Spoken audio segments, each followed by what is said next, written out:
First of all, we have seen lot of ups and downs as investors in last 1.5 years. September 24 से मैं जब market all time high हुआ था उसके बाद we saw last year correction in February, then there was some upside movement in the market. और पिछले 3-4 महीनों में because of global events we have seen lot of downside or in the portfolios. There have been investor queries that till what time it can continue. There is a downside in the portfolio, so what next? So we thought that this is a very right time to take up the queries and give our stance on the current market situation, the portfolios values, and how we see in the coming time how the portfolios or the investors should be expecting from this market and from their investments. So first disclaimer is that we will be taking certain numbers, past numbers, and some future predictions. But these are are based on the research of the past data and on the certain assumptions of India's growth as a country.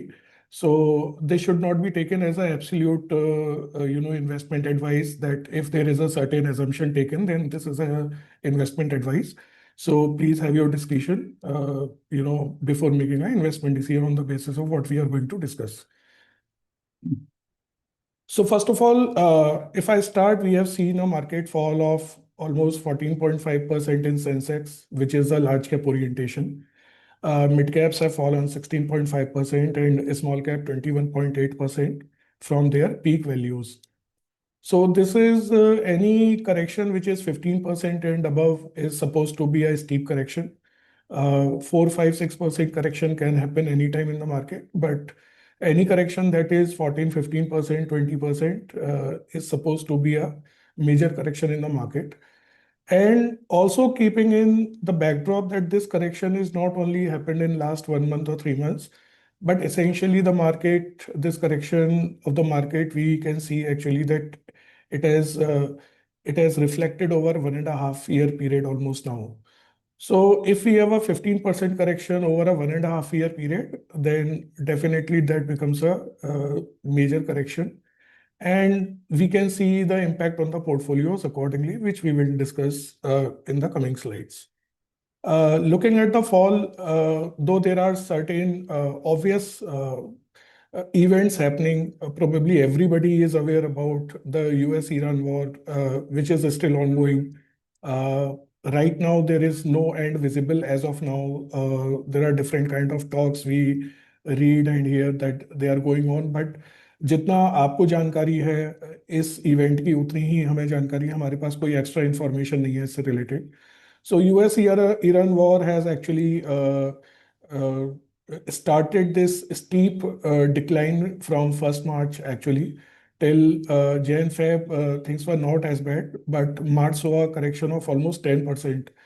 तो ये जो 14% का correction है उसमें से 10% तो almost मार्च में ही हो गया, and 1 or 2% in April and couple of percentage points in February. So essentially, this very steep correction in last 1.5 months is due to the US-Iran war. What has happened because of this war is that the oil price has shot up from $60 per barrel to, as of today, $109 per barrel, which is almost a 70-80% up from the average value that was $60 per barrel for last 1.5 years or so. तो India क्योंकि oil का बहुत import करता है, 80% of Indian oil gas is imported. India का manufacturing केवल 20% है जो उसकी अपनी खुद की डिमांड है. तो any oil price actually impacts our growth, it impacts our inflation, and over and above that it impacts the sentiment of the market. क्योंकि ऑयल के हम बहुत बड़े इंपोर्टर हैं अपनी रिक्वायरमेंट के लिए, तो हाई ऑयल प्राइस हमारे लिए एडवांटेजियस नहीं होता है. और जो 60, 65, $70 पर बैरल का रेंज है, that is considered to be a reasonable range. But जो ये अभी शूट अप हुआ है, which is the price has gone above 100, is not considered sentimentally right for the market, and also on the balance sheets of the companies, क्योंकि इससे जो raw material cost है, energy cost है companies की, production की, manufacturing की, वो बढ़ जाती है. तो high oil prices historically have never been beneficial for the our markets. They are a detractor. अभी भी apart from the war oil price क्योंकि एक फैक्टर है, तो वो हमारे मार्केट्स को नर्वस बनाता है. ऑयल प्राइस क्या 100 प्लस ही रहेगा? Probably not, because historically they have been in the range of 60 70 80. तो जो ये अभी जो स्पाइक है ये वॉर की वजह से है, that is what is expected. And once these global political events subside, which we don't know when they will happen, whether in 1 month or 3 months or 6 months or 1 year. But whenever they subside, we expect that these high oil prices should come down to reasonable levels. तो high oil price अभी तो एक issue है country के लिए, जिसका impact हम markets पर देख रहे हैं. पिछले साल ये जो वॉर का इम्पैक्ट है, हाई ऑयल प्राइस का इम्पैक्ट है, वो तो अभी इस साल आया है. बट 2025 में भी बिकॉज ऑफ यूएस टैरिफ्स, जो उनकी पॉलिसीज इंडिया के अगेंस्ट रही, उसका भी हमने करेक्शन देखा था मार्केट में लास्ट ईयर. दो US tariff issue is now resolving slowly. It is not completely resolve, क्योंकि उसकी एकदम क्लियर डेफिनेशन अभी नहीं अवेलेबल है मार्केट में. बट जो एक प्रॉब्लम पिछले साल था कि यूएस हैज पुट 50% टैरिफ और वो 50% लगाने की बात कर रहा था, that has actually come down to 16-17% from 50%. So that market actually took that positively, और इस वजह से वो जैन फेब में मार्केट थोड़ा अपसाइड भी उसके अंदर हुआ. बट जो टैरिफ रेजोल्यूशन का अपसाइड था वो जियो पॉलिटिकल इवेंट्स ने उसको सबसाइड कर दिया, and market has corrected even below 80,000 और 75,000 as a Sensex. So US tariff जो थोड़ा रिजॉल्व हो रहे थे, अभी भी रिजॉल्व हो रहे हैं, बट जो उनका प्रॉब्लम पिछले साल था वो प्रॉब्लम अब नहीं है. But right now there is a different set of issue which is impacting the market. Then, because of the above two, three reasons, the Indian markets have seen very high FII outflows.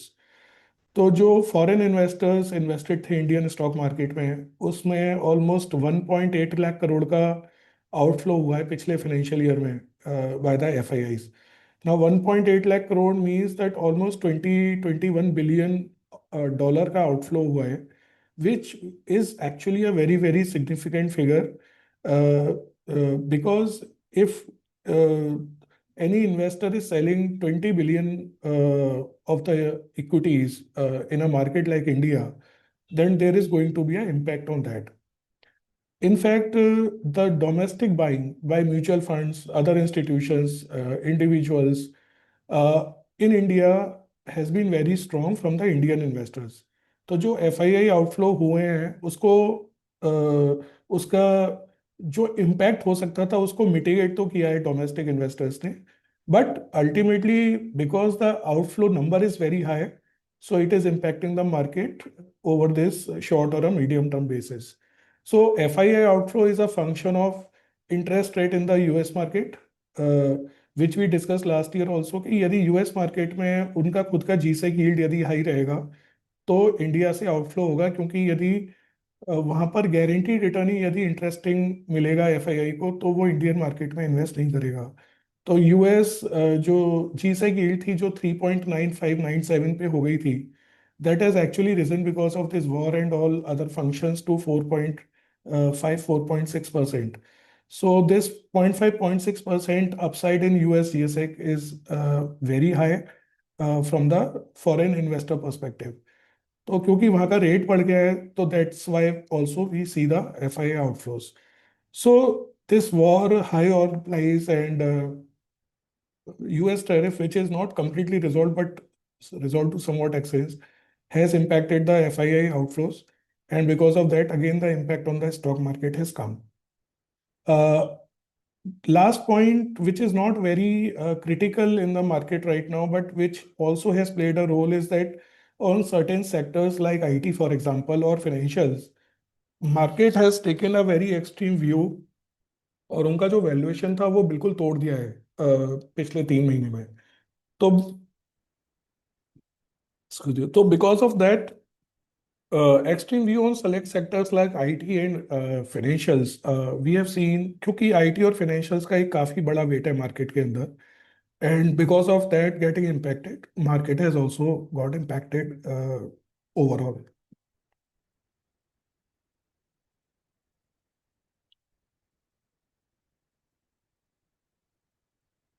There are so many bad news. The couple of positive news for Indian markets is also we have to understand because that is going to give the direction for the future. So I'm not saying that negative news are small, but then there are some positive news also for the Indian markets. First is that markets, because of these corrections and because of time correction over last 1.5 years, they have come to a very fair value levels as what has been seen in the past. So 2024 में markets got costly. 25 में because of time correction they got slightly better. But because of this correction in last 1.5 months, they have actually got to very fair values, especially in the large cap segment. The corporate earnings also are rising, and it's an ongoing process. But last year, the corporate earnings for 4 quarters were not that attractive. But last quarter was very good relatively. And it is expected that the next 2 quarters, 3, 4 quarters will be much better what they were last year.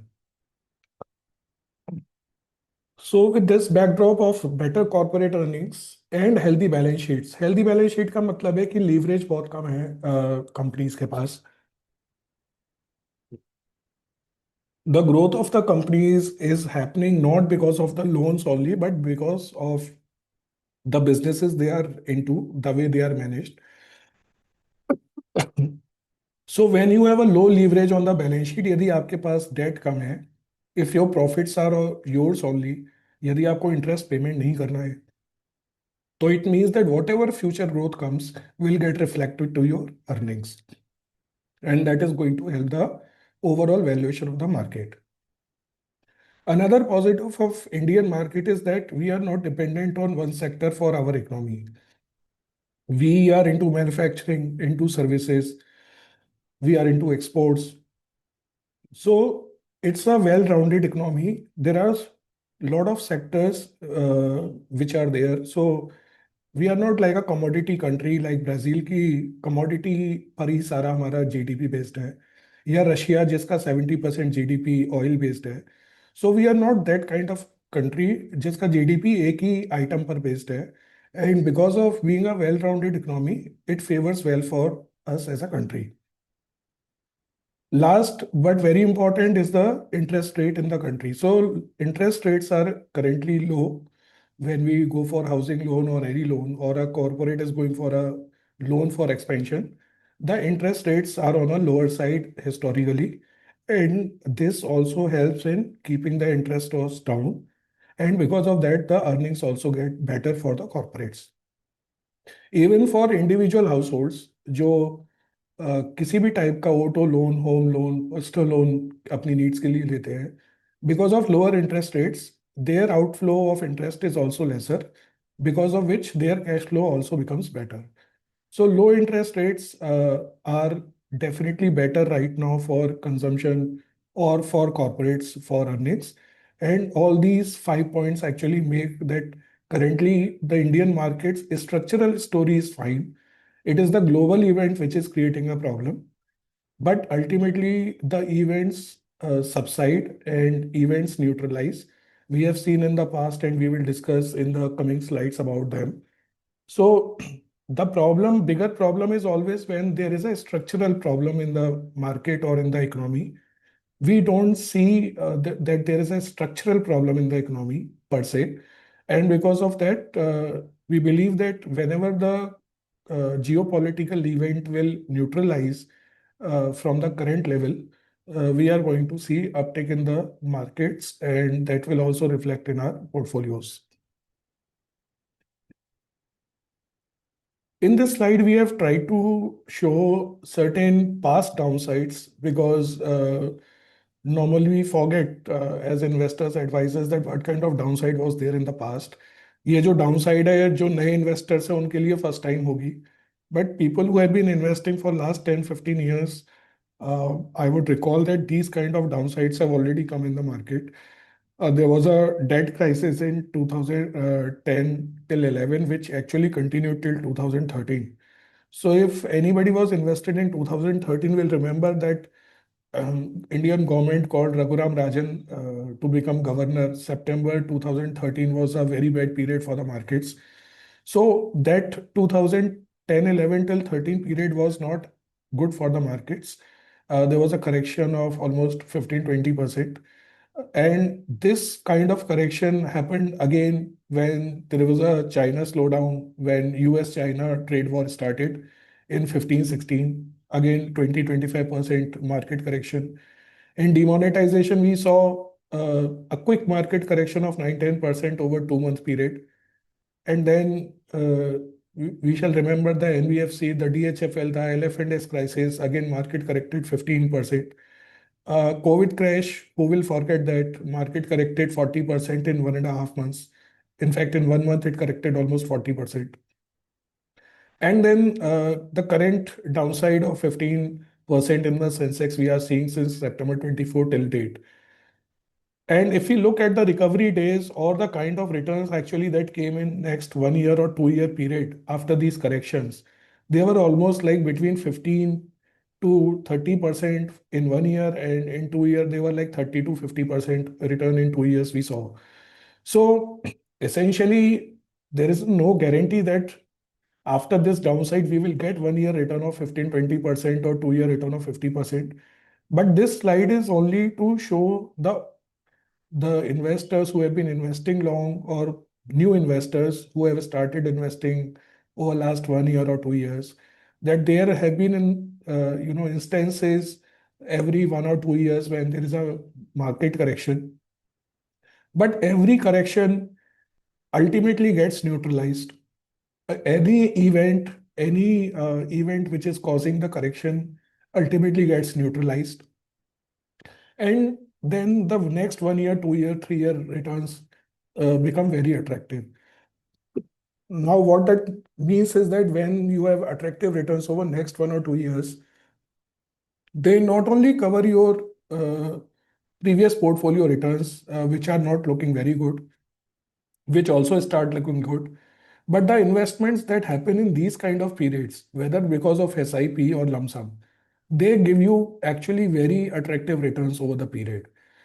So जिन लोगों को लगता है कि SIP हमें continue करना चाहिए या नहीं करना चाहिए, this is the kind of period because of which actually you start SIP, कि जब मार्केट गिरेगा तब भी मेरा इन्वेस्टमेंट हो रहा होगा. And if anybody has lump sum in this kind of times, तो जो एक नॉर्मल रिटर्न 12-13-14% हम एक्सपेक्ट करते हैं पोर्टफोलियो से, that kind of return actually gets augmented. मतलब वो रिटर्न हमारा बढ़ जाता है if you are able to invest lump sum in these kind of periods.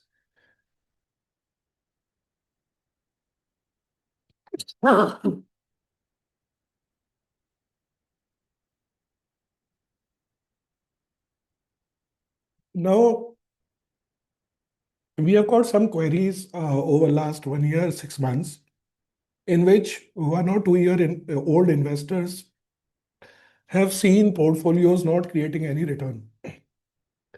So this is a real portfolio that we are showing just for your understanding. This is a real client portfolio, and this is dated uh, September 2013. If you will see, this investor started actually 15,000 rupee per month SIP in April 2011. We can see the start date. There were 3 funds in the portfolio. You can see the investor actually continued the SIP for 2.5 years. And after 2.5 years, the values of each fund was negative. The CAGR was negative. 4,25,000 जो invest हुआ था उसकी value 395 थी. 30,000 2.5 साल बाद भी SIP चलने के बाद वो नेगेटिव था. -6% का CAGR था. And I can tell with lot of certainty that many investors who have come 1.5, 2 years ago probably will be having similar kind of portfolios today, mostly. So some may be -5%, some may be -2%, but this will be probably the picture of any investor who has come in last 1.5 years and who has been investing in equity oriented funds. तो ये दिखाने का purpose क्या है कि जो आज किसी क्लाइंट का, नए क्लाइंट का पोर्टफोलियो है, उस तरह का एक्चुअली हमारे किसी क्लाइंट का सिनेरियो एक्चुअल में रह चुका है. But what happens at this point, our investor called us and asked us to stop the SIPs. We requested not to do it, but he asked कि नहीं, मेरी SIP भी बंद कर दो और मेरा पैसा भी आप रिडीम कर दीजिए. I cannot see much negative or much downside from here in my portfolio. हमारे रिक्वेस्ट करने से इन्वेस्टर ने पैसा रिडीम नहीं किया. SIP भी 1-2 महीने और रखी, बट उसके बाद SIP बंद कर दी. But what happened after his decision of not withdrawing the money? So 2014 और 15 में जब मार्केट का रिकवरी हुआ, which was like 1.5 years later from the time he complained and asked to redeem the fund. Now this portfolio is February 2015 dated. मतलब सितंबर 2013 में उन्होंने redeem करना चाहा था, लेकिन 2015 तक उन्होंने उसको होल्ड कर लिया. So 1.5 years of holding the portfolio. Now, if you see, the 3,96,000 actually became 8,82,000. And the gain, which was the loss, which was 30,000, it converted into a gain of 4,17,000. And actually, the client had a CAGR of 28.5% from 2011 onwards. यदि calculate किया जाए तो उनका 28% का CAGR था.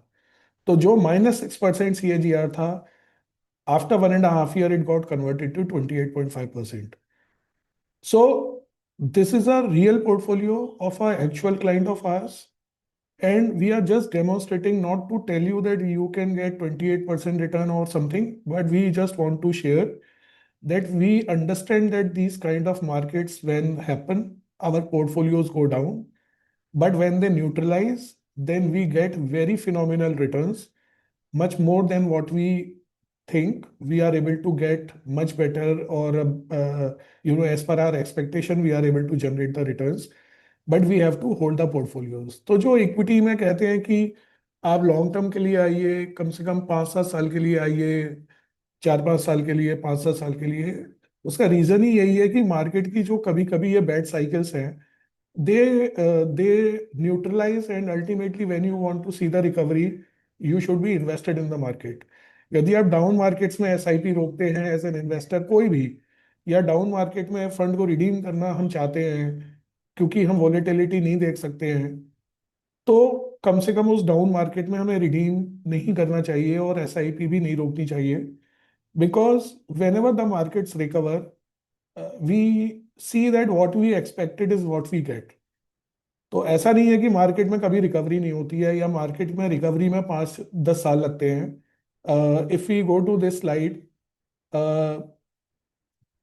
if we see the different crises, they were like 480 days to recover, 420 days to recover, which is like 1 year, 3 months. Then 90 days in demonetization, 240 days in IL&FS crisis, 125 days, which is like 4 months in entire COVID crash. And for current, we have to see, but the point is that it may take a year, it may take 3 months or 6 months, but ultimately, when you make the recovery, your portfolio looks like this and not like this once the recovery is done. So if any investor's portfolio is looking like this, you should not, you should be concerned. We are not saying you should not be concerned, but if you patiently wait, if you trust the market, then the market rewards those investors like this, or maybe slightly lesser than this, but ultimately you get rewarded. So our only view right now for any investor is that you should not get perturbed with the returns that are there right now. यदि आपका return पहले 15% था, अब 11 हो गया है, तो वो फिर 14-15 हो जाएगा विद टाइम. यदि वो 10% था और आज 2% हो गया है, तो वो 10% प्लस ही होगा with time. If it is -5%, you should not worry maybe in 1 or 2 years time again it will go to 12-15%. मतलब जो रिटर्न है वो रहेगा 12-15%, whether it is -5 today or it is 11 today, ultimately it will get into that range. And it may take some time, it may take few months, it may take a year, but ultimately that is going to happen. As a company, we are more, instead of the events, we are more concerned with the market valuations for any investor or any investment process. This is just a slide to make everybody aware that how we see the market valuations right now and why we feel that large caps funds or large cap oriented investment, not large cap purely, but large cap oriented investment is relatively looking more attractive as of today from a 2-3 year perspective. So if you look at this chart, then in the second column, we are given the fair value for March 2027. So for every financial year, InvestGuru calculates a fair value of the market for BSE Sensex, BSE Mid Cap, BSE Small Cap separately. Currently, we see that Sensex value is 73,000, whereas the fair value is 83,000. So for this financial year itself, we see 14% upside in the Sensex. If we take these years further, then we are looking at from a 4-year perspective or a 3-year perspective, 40 to 55% absolute return in the BSE Sensex itself. Mid caps, if we look at the fair value, which is 33, current value is 41. Small cap fair value is 38, current value is 45. So mid caps and small caps are overvalued than their fair value. Historically, they normally remain actually costly than their fair value. So ऐसा नहीं है कि ये पहली बार ही हो रहा है, normally ये कॉस्टली ही रहते हैं. बहुत बहुत रेयर सर्कमस्टेंस लाइक कोविड में they have come below fair values और around fair values, but normally they remain costly. And अभी भी यदि ये कॉस्टली है तो कोई एक्स्ट्रॉर्डनरी इवेंट नहीं है, it is their nature. But if you look at a investment perspective कि अट्रैक्टिवनेस कहाँ पर है ज़्यादा, तो डेफिनेटली वो लार्ज कैप ओरिएंटेड इन्वेस्टमेंट में ज़्यादा है. उसके बाद स्मॉल कैप में है और उसके बाद मिड कैप में है. तो accordingly the allocation of the money, as you must have observed that in last 1.5 years, lot of money has been allocated to multi-asset funds. Reason being that they have more large cap orientation, they have commodity like gold and silver allocation also, and multi-assets in last 2.5 years have done much better than the pure equity funds. Come risk में better return उन्होंने generate किया है. In the future, next 1.5 years, we see that multi-assets and large cap oriented funds to do much better than pure small and mid cap. And even pure small and mid cap are generating similar returns, but because their valuation is high, their risk profile is higher than a large cap or a hybrid fund. So we think that if we are generating same return also at the higher risk, it is not that great for the investor. So right now our orientation is that investors should be looking at hybrid funds or large cap oriented funds and selective flexi multi cap kind of funds where large cap orientation is more and small and mid cap orientation is on a lower side, because this is what valuations is suggesting. It is not to say कि जो ये valuation chart दिखा रहा है market ऐसा ही करेगा. Please do not take this chart कि जो यहाँ लिखा है ऐसा ही होगा. It is a indicative valuation chart which gives us some kind of direction and discipline to our investing. ऐसा ही मार्केट में होगा ये हमें नहीं पता, but which part of the market looks more sensible is what we can make out from the data. And idea is that if we keep on investing as per the market valuation attractiveness, our overall portfolio risk will be reasonable and the return should be, as expected, but with a lower risk actually. If I summarize this current market situation and valuation portfolios, that current geopolitical events are impacting the stock markets. ये जानना जरूरी है कि Indian problem कोई नहीं है current market correction में। अभी वैल्यूएशन भी प्रॉब्लम नहीं है, वैल्यूएशन भी रीजनेबल है, ना इंडियन मार्केट्स का कोई स्ट्रक्चरल प्रॉब्लम है। The problem is geopolitical. Once it gets resolve, whenever it gets resolve, our market will react positively to them. And we have seen in the past that positive reaction is so fast that it is very difficult to gauge or to wait for investing कि नहीं एक बार market ठीक हो जाएगा तब मैं invest करूंगा। Because in past we have seen 3% 4% upside in the market, मतलब 2 3 4 दिन में ही मार्केट 6 7% बढ़ जाता है। एंड देन सडनली वी सी कि अच्छा जिस लेवल पे हमें इन्वेस्ट करना था वो तो अभी लेवल निकल गया और हम इन्वेस्ट नहीं कर पाते हैं। So to avoid that kind of situation, our urge is that any investment that is spare, any funds that are available with investors for investment, which is a spare fund for long term, rather than them waiting for the markets to become better, it is better to keep on investing at these levels. Ultimately, the market will reward these kind of investments and on in a much better scale than what it would have done, if we had invested 1 year back or 2 years back. तो political events हैं, उनका impact है, they will subside. Markets are better valued. Preference should be to large cap international funds from 2 3 year perspective. Mid and small, बहुत selective, maybe through flexi or multi, but time horizon should be very high. Uh, 12 to 15% annualized returns over next 4 5 years is what we expect. Because अभी इस point को मैं इसलिए लूंगा कि historically investor have been thinking of 15 18 20% kind of return. what has happened is that inflation in India has been controlled by the government. तो जो inflation पहले 6 8% होता था वो अभी 2 3% है।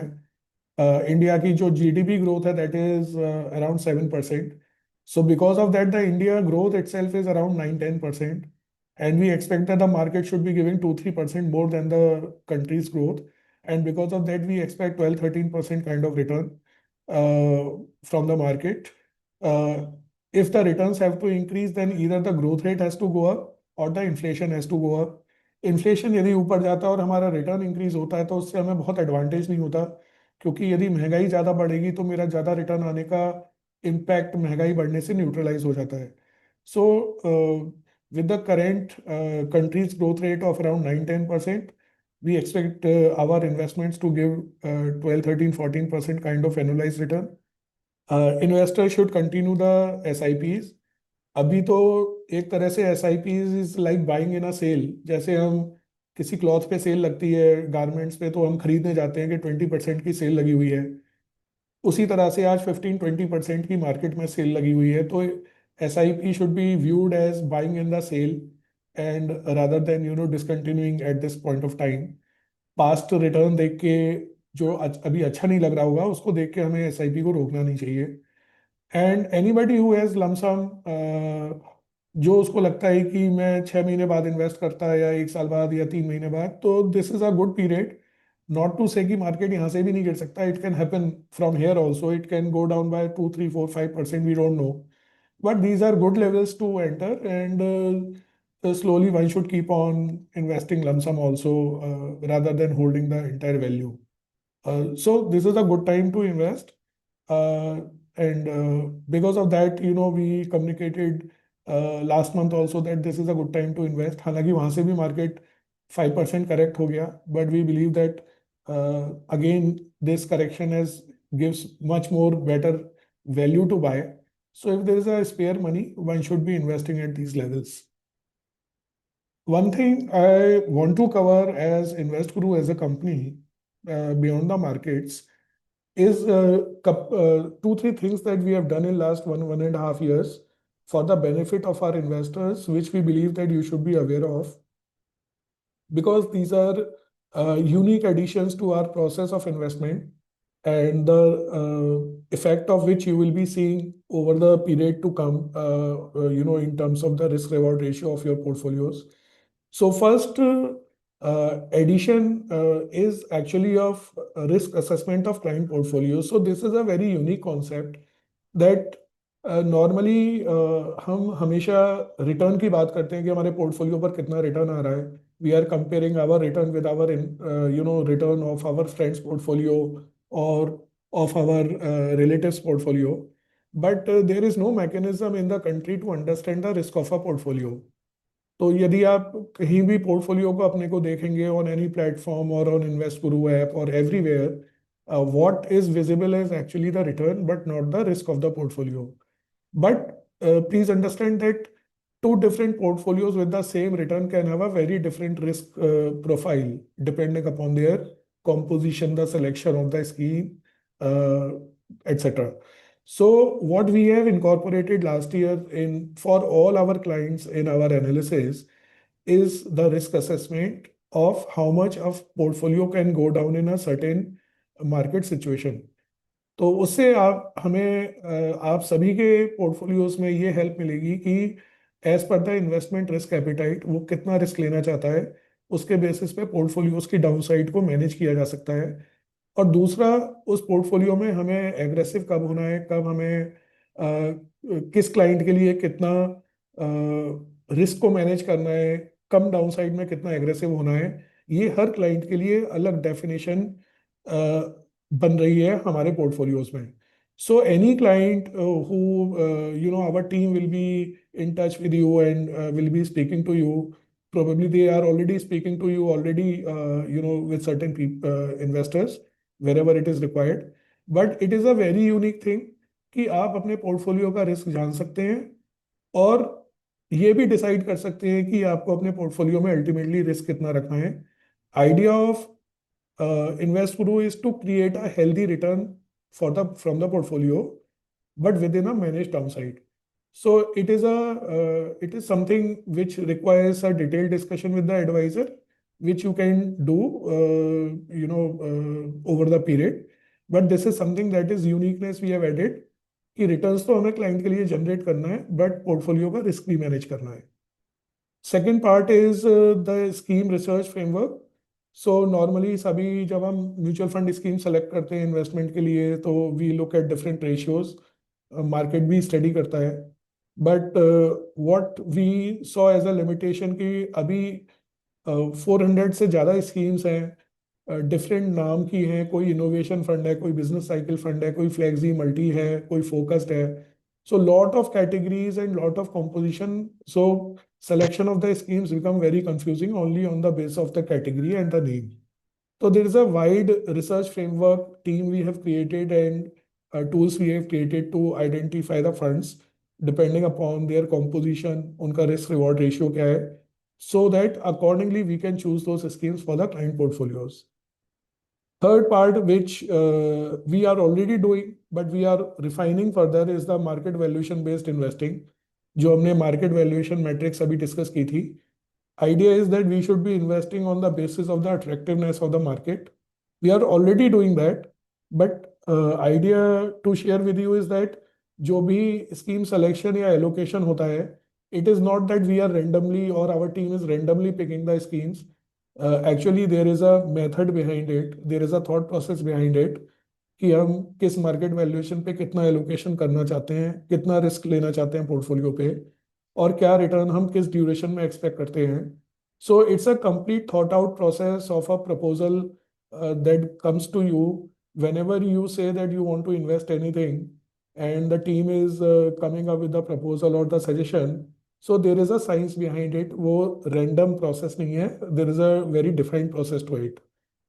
One thing that SEBI announced and started was SIFs, Specialized Investment Funds. Last year ही वो launch हुए हैं and they are coming from all the AMCs now. So apart from mutual funds, जैसे ये होता था अभी तक होता है कि हमारा मोस्ट इन्वेस्टमेंट म्यूचुअल फंड्स में होता है. बट SIFs जो नई स्पेशलाइज कैटेगरी है, it is like a mutual fund only, but structurally it is more flexible than a mutual fund. Though the minimum investment to invest in SIF is 10 lakhs at a time. मतलब जो हम mutual fund में 5,000 से कर सकते हैं वो SIF में हम 10 लाख से शुरू करते हैं. But I am sharing with you to inform that we have started looking at select SIFs जिनमें हमें लगता है कि they are more flexible and structurally more robust than the any mutual fund scheme. We are looking at those SIFs for the investors, and we will be discussing them as and when the time will come with your individual investment and the risk and the return profile.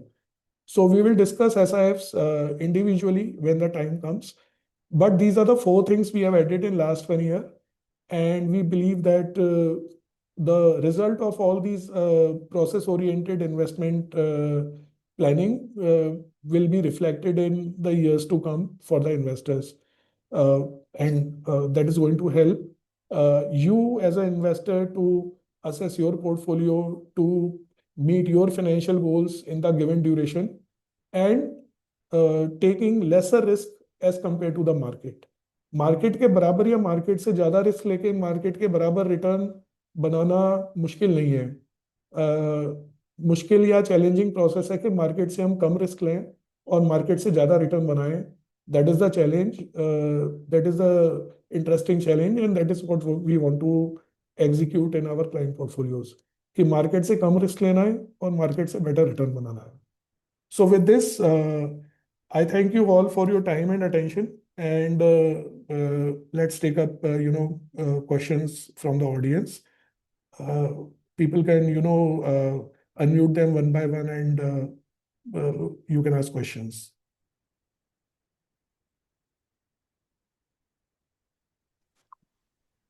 Hello. हाँ पवन जी, good afternoon. हाँ जी, good afternoon, sir.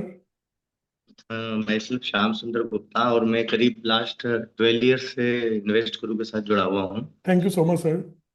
और काफी अच्छा experience है, और काफी अच्छा portfolio भी अभी मेंटेन कर पा रहा हूँ मैं।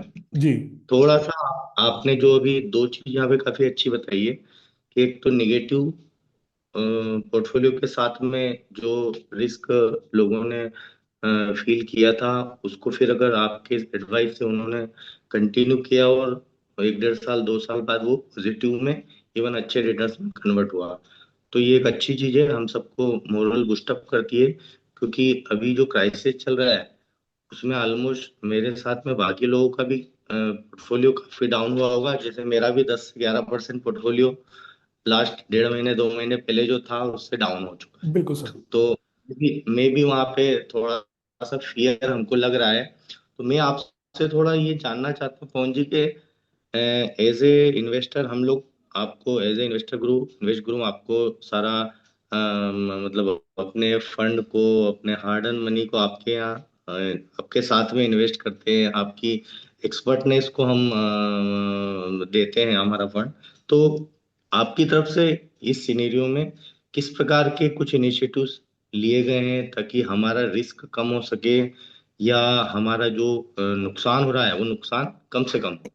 तो वहां आपके कुछ इनिशिएटिव नजर आने चाहिए, वो हमको थोड़ा सा अपडेट करें। जी सर। और तो sir, first of all, thanks for continuing with us for 12 years. And we are very grateful that you are trusting our services. Uh, Okay. जो आपका क्वेश्चन है कि अभी करंट सिचुएशन में हम क्या एक्शन ले रहे हैं, तो उस पर मैं आपको सभी के साथ एक चीज शेयर करूंगा, और वो थोड़ी गहराई वाली है, तो थोड़ा ध्यान देने की जरूरत है उसके ऊपर, कि इवेंट्स जब हो रहे हैं तब यदि हम एक्शन लेते हैं, they don't help us at all. आप ये हमेशा याद रखिएगा कि जिस समय इवेंट हो रहा है, जैसे अभी आपका पोर्टफोलियो 11% गिरा हुआ है, राइट? अभी मैं इसके ऊपर कोई भी एक्शन लूंगा, उससे आपको हेल्प नहीं मिलने वाली है। उसका रीजन क्या है कि जो इवेंट है उसका ड्यूरेशन अनसर्टेन है। वो 1 महीने रहेगा, 1 दिन रहेगा, या 1 साल रहेगा, ये हमें नहीं मालूम। ओके? तो जो चीज हमें पता नहीं है उसके ऊपर एक्शन लेना नॉर्मली वो हेल्प नहीं करता है हिस्टोरिकली। ओके? तो जो इन्वेस्ट गुरु करता है, जो आपके लिए जरूरी है जानना सभी के लिए, वो ये है कि हमें इवेंट से पहले एंटिसिपेट करनी पड़ती है चीजें। इवेंट होने के बाद आपको ज्ञान बहुत मिलेगा, इवेंट होने से पहले बहुत मुश्किल है ज्ञान मिलना। ओके? तो आप यदि इन्वेस्ट गुरु की ट्रेजेक्टरी देखें पिछले 1-2 साल की, यदि आपने पिछले 2 साल में फ्रेश पैसा दिया होगा अपने आरएम से बोल के, तो आई एम 100% श्योर कि उसमें से एक major allocation multi asset fund में हुआ होगा। मतलब आपका नहीं होगा तो किसी और का होगा जो इस कॉल पे होगा। मैं कहना ये चाह रहा हूं कि मार्केट 2024 में जब महंगा हो गया था, तो वो यूएस वॉर की वजह से गिरेगा या वो किस क्राइसिस से गिरेगा हमें नहीं मालूम, लेकिन मार्केट यदि महंगा हो जाता है तो हमें इन्वेस्टर का इन्वेस्टमेंट हाइब्रिड प्रोडक्ट्स में या लो वोलेटिलिटी प्रोडक्ट्स में कराना होता है। तो ये चीज हम मार्केट वैल्यूएशन से प्ले करते हैं एज इन्वेस्ट ग्रुप। हम मार्केट इवेंट को प्ले नहीं करते हैं सर, हम मार्केट वैल्यूएशन को प्ले करते हैं, क्योंकि मार्केट वैल्यूएशन हिस्टोरिकली प्रिडिक्टेबल है। मार्केट में हर साल 10-12% का रिटर्न आना चाहिए। किसी साल 20 आता है तो अगले साल 0 आता है। आप समझ रहे हैं, मार्केट का जो नेचुरल रिटर्न है वो हर साल 10-12% का है। तो हम्म। यदि किसी साल जैसे 2023-24 में मार्केट ने 40% रिटर्न दिया, 23-24 में मार्केट का 40% रिटर्न था, अभी याद नहीं रहेगा बट एक्चुअल में 40% था। तो उस पीरियड में एक साल में यदि मुझे 40% का रिटर्न आ रहा है तो ये अननेचुरल रिटर्न है ना मेरे लिए। तो इन्वेस्ट गुरु क्या करता है, जो नया पैसा आता है उसको पता है कि नया पैसा यदि मैं प्योर इक्विटी में सारा डालूंगा तो क्लाइंट का रिस्क बहुत ज्यादा हो जाता है। हम्म। तो इन्वेस्ट गुरु क्या करता है, मल्टी एसेट प्रोडक्ट्स में पैसा इन्वेस्ट करना शुरू करता है। और मैं बता दूं, 2 साल पहले मल्टी एसेट में कोई इन्वेस्ट नहीं करता था मार्केट में। मल्टी एसेट फंड का नाम अभी 6 महीने पहले हुआ है जब गोल्ड सिल्वर बढ़ा है। बट दो हाँ। ढाई साल पहले मल्टी एसेट में कोई इन्वेस्ट नहीं कर रहा था, पूरा मार्केट। हम्म। केवल इन्वेस्ट गुरु ही कर रहा था। तो हम टाइम से पहले चीज करते हैं, टाइम पे नहीं करते हैं। आज की डेट में यदि मैं मार्केट का रिस्क देखूंगा तो मुझे लगेगा कि मैं पैसा डेट फंड में डालूं या मैं मल्टी एसेट में डालूं। आज आज आपको कोई बोलेगा कि रिस्क कम लो सर, आप मल्टी एसेट में डालो, राइट। बट अब हमें उल्टा है, अब हमें एक साल बाद का देखना है कि मार्केट में यदि ये रिकवरी आ गई और मार्केट यदि 86,000 पे ही दोबारा चला गया 73 से, तो मार्केट में 18% का रिटर्न आएगा मेरे को। मतलब मार्केट यदि एक साल बाद 24 के भी लेवल पे गया ना, 27 में, तो भी मुझे 18% का रिटर्न यहां से आएगा। तो हम्म। अब मैं रिस्क नहीं लूं डेट में डाल के, या ये टाइम है मेरा प्योर इक्विटी में डालने का। तो हमारा जो एक्शन है वो एक साल बाद के लिए होता है, वो आज के लिए नहीं है। हमारा रिएक्टिव एक्शन नहीं है, हमारा प्रोएक्टिव एक्शन है। तो आपका अभी मार्केट 14% गिरा हुआ है, आपने देखा स्लाइड में। स्मॉल कैप 21% गिरा हुआ है, मिड कैप 18% गिरा हुआ है, आपका बरोबर। पोर्टफोलियो 11% गिरा हुआ है। तो यही इन्वेस्ट आपका पोर्टफोलियो 11% इसीलिए गिरा होगा क्योंकि उसमें प्रोडक्ट ही ऐसे होंगे और ऐसा एलोकेशन होगा कि वो 11, वो 15, 18, 21% नहीं गिरा होगा। तभी टोटल पोर्टफोलियो आपका 11% गिरा हुआ है ना। बट मेरा एक इसमें थोड़ा सा आपको सबमिशन ये है कि मैंने सपोज इन्वेस्ट गुरु के साथ में 1 लाख रुपया लगाया over the period of 12 years. तो उस 1 लाख का वैल्यूएशन आज की डेट में या 1 महीने पहले की डेट में भी देख रहा हूँ तो 1,60,000 1,70,000 होता है।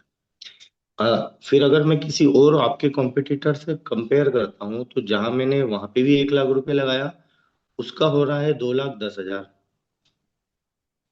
1 महीने पहले था। तो मुझे थोड़ा सा वो एक बार सोचने के लिए मजबूर होना पड़ता है कि ऐसा दो अलग अलग म्यूचुअल फंड फोरम के साथ में क्यों हो रहा है वो, कि कहाँ पे कम हो रहा है, कहीं पे उतना ही अच्छा मेंटेन हो पा रहा है। इवन अभी इस 1 महीने के पीरियड में जो फॉल आया है उसमें भी वो 1 लाख की वैल्यू, मैं जस्ट एग्जांपल दे रहा हूँ, 1 लाख का, 1 लाख की वैल्यू 1,80,000 है वहां पे, और आपके यहाँ पे वो 1,40,000 पे आ गई है। तो यदि आप मेरे को, ये तो अब ऐसा फैक्ट है जो मेरे सामने नहीं है अभी, राइट। जी जी। ये आपका अपना फैक्ट है, आपके पास डेटा है, मैं अभी उसको देख नहीं सकता। मैं केवल अपना डेटा देख सकता हूँ। हम्म। तो यदि 2,10,000 से वो 1,80 हो गया है तो उसका फॉल भी 15% है। और मेरा हम्म। यदि 1,60 से 1,40 हो गया है तो उसका फॉल भी 12-13% है। पहली चीज तो ये है, तो फॉल दोनों में ही हुआ है परसेंटेज वाइज। अब हम्म। आपका जो पहला पार्ट था इसका कि उसमें 1 लाख का मेरा 2,10,000 हो गया, हमारा 1 लाख का 60,000 हुआ, 1,60,000 हुआ, वो भी 14 साल में। 2012 12 के साल पैसे पे हाँ, आप बता रहे हो, तो या 2014 2014 का। सर 12 साल में, और 12 साल में कोई इन्वेस्टमेंट 1 लाख का 1,60,000 हुआ है, ये थोड़ा मेरे को अभी डाइजेस्ट नहीं नहीं हो नहीं, रहा। मैं आप मैंने लमसम अमाउंट की बात नहीं कर रहा हूँ। जी। मैं by the time of period 12 years की बात कर रहा हूँ, कि अगर मैंने टोटल वैल्यू पे बात कर रहा हूँ, कि मैंने 1,000 रुपया 12 में 13 में दिया, 2,000 रुपया 14 में दिया, 10,000 रुपया 17 में दिया, लाइक दैट। तो आज की डेट तक अगर मैंने टोटल, मेरा सम अगर 1 लाख रुपए होता है इन्वेस्टेड अमाउंट का, तो वो इन्वेस्टेड अमाउंट आज की डेट में 1,60,000 ही है। मैं ऐसा बोलना चाह रहा हूँ। हो सकता है सर, मैं डिनाई नहीं करूंगा, लेकिन मैं ये बोलूंगा ये बहुत इंडिविजुअल क्वेरी हो गई पोर्टफोलियो की बेसिकली। यस तो यस यस यस। इंडिविजुअली हम डेफिनेटली डिस्कस करते हैं, वी आर हेयर ओनली। आप राइट राइट। अपने आराम से डेटा शेयर कर दीजिएगा दूसरे पोर्टफोलियो का, ओके। या वी कैन डिस्कस दैट, मतलब if you have any dissatisfaction regarding your investment we can discuss. But मेरा मतलब पार्ट ये है कि यदि 2,10 का 1,80 होता है और 1,60 का 1,40 होता है, तो फॉल दोनों ही पोर्टफोलियोज में है। यस तो मेरा दैट मतलब इज ये है देयर। कि how we are looking as a company, जो आपको हमारा मोटो, मतलब हमारे से ही समझ में आएगा कि मार्केट जितना गिर रहा है उससे कम मेरे को गिरना चाहिए। ये पहली चीज ये है। और मार्केट जब बढ़ेगा मेरा 1 1.5 साल बाद, तो मुझे मार्केट से ज्यादा बढ़ना चाहिए, that is the bottom line. Yes यदि यस यस। हर नहीं मार्केट में मैं कम गिरूंगा और ज्यादा बढ़ूंगा, मतलब प्राइमरीली हम यही कर सकते हैं। आपका कोई और पोर्टफोलियो बेटर कर रहा है, वी कैन ऑलवेज अंडरस्टैंड कि वेयर वी आर लैकिंग और how it is doing, we can always learn from it. But our idea is two fold, कि मार्केट से मुझे कम गिरना है और मार्केट से ज्यादा बढ़ना है, that is the whole idea. Yes yes, यही होना चाहिए। हाँ जी। यही होना चाहिए। नहीं अभी आपके उसमें मैंने क्या किया है, अभी बीच में जब फॉल आया था, मैंने कुछ समय के लिए ऐसा लगा कि शायद हमको स्टॉप करना चाहिए, कहीं और इन्वेस्ट करना चाहिए। पर फिर मैंने उसको नहीं, 2 4 दिन के लिए जरूर पोस्टपोन किया, लेकिन फिर से उसको कंटिन्यू किया, इवन उसको एड ऑन किया मैंने, जो मंथली था उसको एड ऑन किया। सर तो इस समय ये एड ऑन करना आपने बहुत अच्छा काम किया है। आप देखिए पुराने इन्वेस्टर हो गए हैं, 12 साल बिल्कुल। में तो मतलब कहते हैं ना, खून भी एक हो जाता है, ठीक है। बिल्कुल तो 12 years is a long time. अब आप वेटरन हैं, अब तो आपको एग्जाम्पल बनना चाहिए नए इन्वेस्टर्स के लिए कि बिल्कुल बिल्कुल बिल्कुल। भाई ये सब मैंने साइकिल्स देख ली हैं, कोविड भी मैंने देख लिया है, 2018-19 में डीएचएफएल क्राइसिस भी मैंने देख लिया है। और सारे यस। क्राइसिस के बाद पोर्टफोलियो हमेशा पहले से बेटर ही होके निकलता है। तो ये यस आपने दैट इज। ऑलरेडी देखा हुआ है। तो यस। और बाकी individually sir we can discuss if there is any query, but thank you so much okay for okay. Attending yes this. Thank. Okay thank you.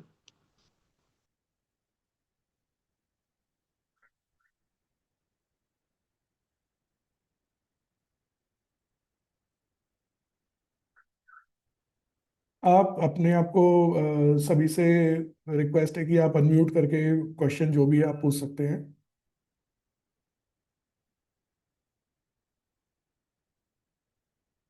Our team members have any questions they want to share with their investors? या पवन, this is Tulika. जी। एक बार कभी कभी होता है कि जब हम हमारी टीम या हम इन्वेस्टर को सजेस्ट करते हैं कि इंटरनेशनल फंड्स भी एक पोर्टफोलियो में इम्पोर्टेंट पार्ट प्ले करते हैं, तो लोगों का रेजिस्टेंस होता है। 90% तो एग्री करते हैं, बट 10% केसेस में ऐसा होता है, तो उनके लिए कुछ आप मैसेज दें। Sure. So it's a good question. So for our investors, international funds, uh, we recommend as you know for investment allocation to you, because India is a growing market, but India is a limited market in the overall world economy. जो India का पूरा world economy में GDP contribution है, it is 3% only. So we believe that a market like US, उसके बारे में जितनी भी नेगेटिविटी हो मीडिया में, मार्केट में, but nobody can take away the fact that US market is 65% of the world market, number one. Number two, the largest of the world companies, जो major corporates world के हैं, they are like US based. These are the companies everybody is aware of, like Amazons of the world, Google of the world. They are all listed there, and these companies not only are based in US, but their earning is global. तो जो world की top 5, 10, 15, 20 companies हैं, उनका जो income है वो पूरे global market से इनकम होती है. And our companies in India, they are India centric. वो इंडिया की केवल ग्रोथ स्टोरी को कैप्चर करते हैं, वर्ल्ड ग्रोथ को कैप्चर नहीं करते हैं, वर्ल्ड में जो भी हो रहा है उसको कैप्चर नहीं करते हैं. So it is essential that जो ग्लोबल मार्केट है, जो 97% of the entire world market है, global market beyond India, our allocation should go to that market also. उसके अपने एडवांटेजेस हैं, क्योंकि हमारी जो सबसे बड़ी कंपनी है वो वहाँ की बहुत बड़ी कंपनी का फ्रैक्शन भी नहीं है एक्चुअल में. तो our largest company will be Reliance. It is not even a fraction of what Amazon और Google is in the world, in terms of market size also, in terms of growth also, and in terms of importance also. तो जो world market में Google का जो importance है, वो रिलायंस का importance नहीं है वर्ल्ड मार्केट में. तो ये हम समझें कि वर्ल्ड में बहुत अच्छी कंपनीज हैं, they are very large companies, stable companies because they are large. And please understand their growth rate is better than lot of large और mid size companies of our country. तो Google का जो growth rate है, that growth rate is more than our small cap companies. So we can not completely, और we should not completely avoid the international markets. In fact बहुत limitation है जो हम international markets में इन्वेस्ट कर सकते हैं because of the SEBI regulations. But जो भी फंड्स अभी ओपन है इन्वेस्टमेंट के लिए, if our team is recommending international investment, so 10, 15, 20% allocation ultimately of the portfolio can be done in that. और उसके ऊपर क्या है कि हमारी करेंसी डेप्रिशिएट हो जाती है 4-5% हर साल. तो if you are investing in the international market, even if there market is giving 10% return and our currency depreciates by 4%, we actually get 14% return. So currency depreciation का भी एडवांटेज हमको इंटरनेशनल मार्केट से मिलता है. So because of that, international investing should be looked very seriously. Thank you, Pawan.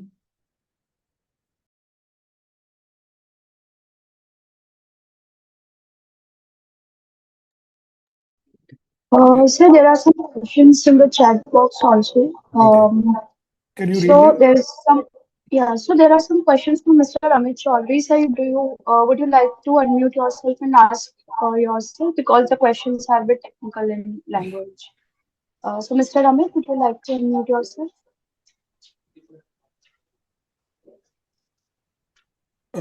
Tanisha, आप read कर दीजिए. If we may not come on the line, you can read the question. Okay.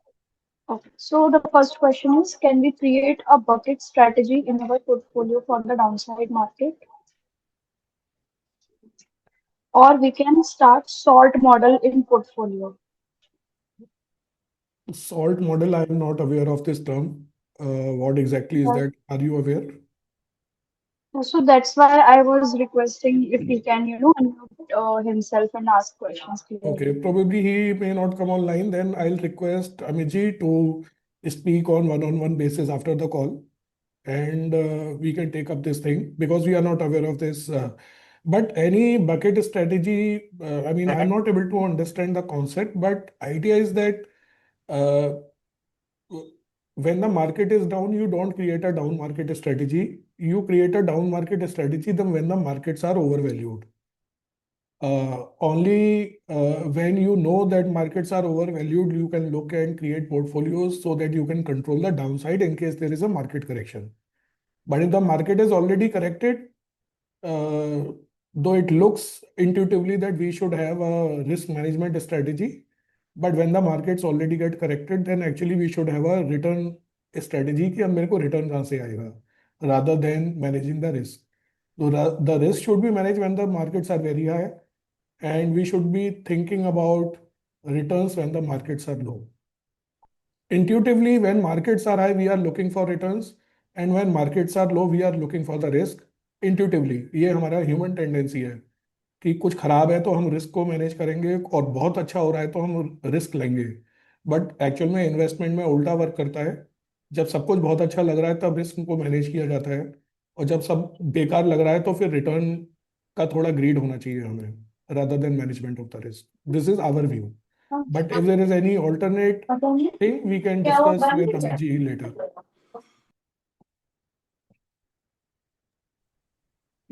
Thanks. One question is from Princey Mundra.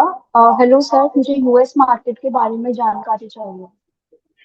Right. So, right now, what I can say briefly on this call, because the time is limited, is that US market is a very big market in the world. In fact, it has got a decent growth rate, especially the large companies of the US market, and not only because of their work, but because of the global income that they have. We are very constructive on the US markets investments.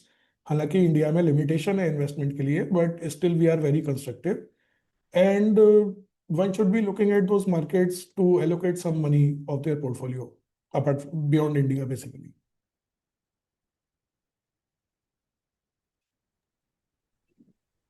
नमस्कार पवन जी। हाँ, नमस्कार संदीप जी। मैं रविंद्र, हाँ, और रविंद्र आपसे जी, मैं हाँ जुड़ा हाँ हूँ लास्ट 10-12 ईयर्स से। 2014 से I am associate with the invest group. Thank you so much actually sir. Sir, हम लोगों का पोर्टफोलियो ग्रो कर रहा है, डाउन हुआ है, ये तो अभी रिसेंट में जो सिनेरियो चल रहा है ड्यू टू दैट। बट ऐसा, जैसे I am a young investor and I am invest, और मैं तो बहुत सारा चीज और इन्वेस्ट करना चाहते हैं, लेकिन इस तरह की जो सिचुएशन आती है तो उसके लिए हम प्रोएक्टिवली, जैसे कि कुछ फंड्स वगैरह रहते हैं कि वो मतलब थिंग्स को देख के चेंज कर लेते हैं। जैसे कि मार्केट डाउन हो रहा है तो they will go to the large cap funds में चले जाते हैं, या फिर कुछ ऐसे मतलब बैलेंस फंड में चले जाते हैं सेम टाइम पे। तो उस चीज को हम लोग अपने रिस्क को कवर कर सकते हैं। तो ऐसा कुछ ऐसा मतलब आपके थ्रू ऐसा नहीं हो सकता है कि जो उस चीज को पहले से ही कंसीडर कर लिया जाए, जिससे कि जो रिटर्न है वो मैक्सिमाइज किया जा सके। ओके, सो रविंद्र जी, एक चीज हम समझें कि कोई भी इन्वेस्टर है, भले ही आप हैं, ओवर द पीरियड एक पोर्टफोलियो बिल्डअप होता है, राइट? एंड अभी हमारे देश में कैपिटल गेन्स नाम की भी एक चीज है, और वो भी 12.5, मतलब एक्चुअल में 13% पड़ती है सरचार्ज लगाकर। ओके, या सेस लगाकर बोलना चाहिए, 12.5 प्लस सेस इज 13%। सो जो एक चीज प्रैक्टिकली पॉसिबल नहीं है वो है कि पोर्टफोलियोज को सेल किया जाए और रीपरचेज पोर्टफोलियोज को किया जाए, क्योंकि हर सेलिंग में हमें 13% टैक्स अपने गेन के ऊपर देना होता है, राइट? सो इसेंशियली पोर्टफोलियोज में फंड सेल करना, बाय करना, फिर सेल करना, बाय करना, वो प्रैक्टिकली यूजफुल नहीं है उतना क्लाइंट के लिए। बट इस लिमिटेशन को देखते हुए हम हमारी कोशिश हमेशा से ये रही है कि जो प्रोडक्ट का जो स्ट्रेंथ है, जैसे मल्टी एसेट का स्ट्रेंथ है कि मार्केट कॉस्टली हुआ तो उसने इक्विटी को कम कर लिया, मार्केट सस्ता हो गया है अभी तो उसने इक्विटी को बढ़ा लिया है। जब गोल्ड सिल्वर सस्ते थे तो उनमें गोल्ड सिल्वर 20% था, जब गोल्ड सिल्वर महंगे हुए तो उन्हीं फंड्स में गोल्ड सिल्वर उन्होंने 10-12% कर लिया। तो स्ट्रक्चरली हम क्लाइंट्स के पोर्टफोलियो में वो प्रोडक्ट ऐड करते हैं जो स्ट्रक्चरली इस चीज को कर पाए विदाउट एनी टैक्स इम्प्लीकेशन और execution implication to the client. क्योंकि जब वो इक्विटी को खरीद बेच रहे हैं, गोल्ड को खरीद बेच रहे हैं, तो आपके ऊपर टैक्स का इम्पैक्ट नहीं आ रहा है, करेक्ट? लेकिन यदि यही चीज एज एन एडवाइजर हम, या एज अ म्यूचुअल फंड आपका जो सपोर्ट सिस्टम है वो करेंगे, तो उस केस में वो टैक्स इम्प्लीकेशन आपके ऊपर आएगा, पहली चीज। दूसरी चीज, सारे फंड्स पे करना पॉसिबल नहीं होगा। और तीसरा, प्रैक्टिकली ये भी समझिए कि सारे इन्वेस्टर्स के लिए करना पॉसिबल नहीं हो सकता। ओके, कि मैं आपके 5 फंड आज बेच दूं, 5 फंड खरीद लूं, ये पॉसिबल नहीं है। Not every investor likes booking capital gains also, कि वो कोई भी टैक्स नहीं देना चाहता। ये if I tell a investor कि आपको 5 लाख रुपए टैक्स देना है, मैं पोर्टफोलियो चेंज कर दूंगा, कोई नहीं मानता। I can tell you on record कि लाखों रुपए का कोई टैक्स नहीं देना चाहता इन्वेस्टर। ओके, और मेन ये है कि फंड सेल करने के बाद आपकी कॉल सही भी हो जाएगी, ये जरूरी नहीं है।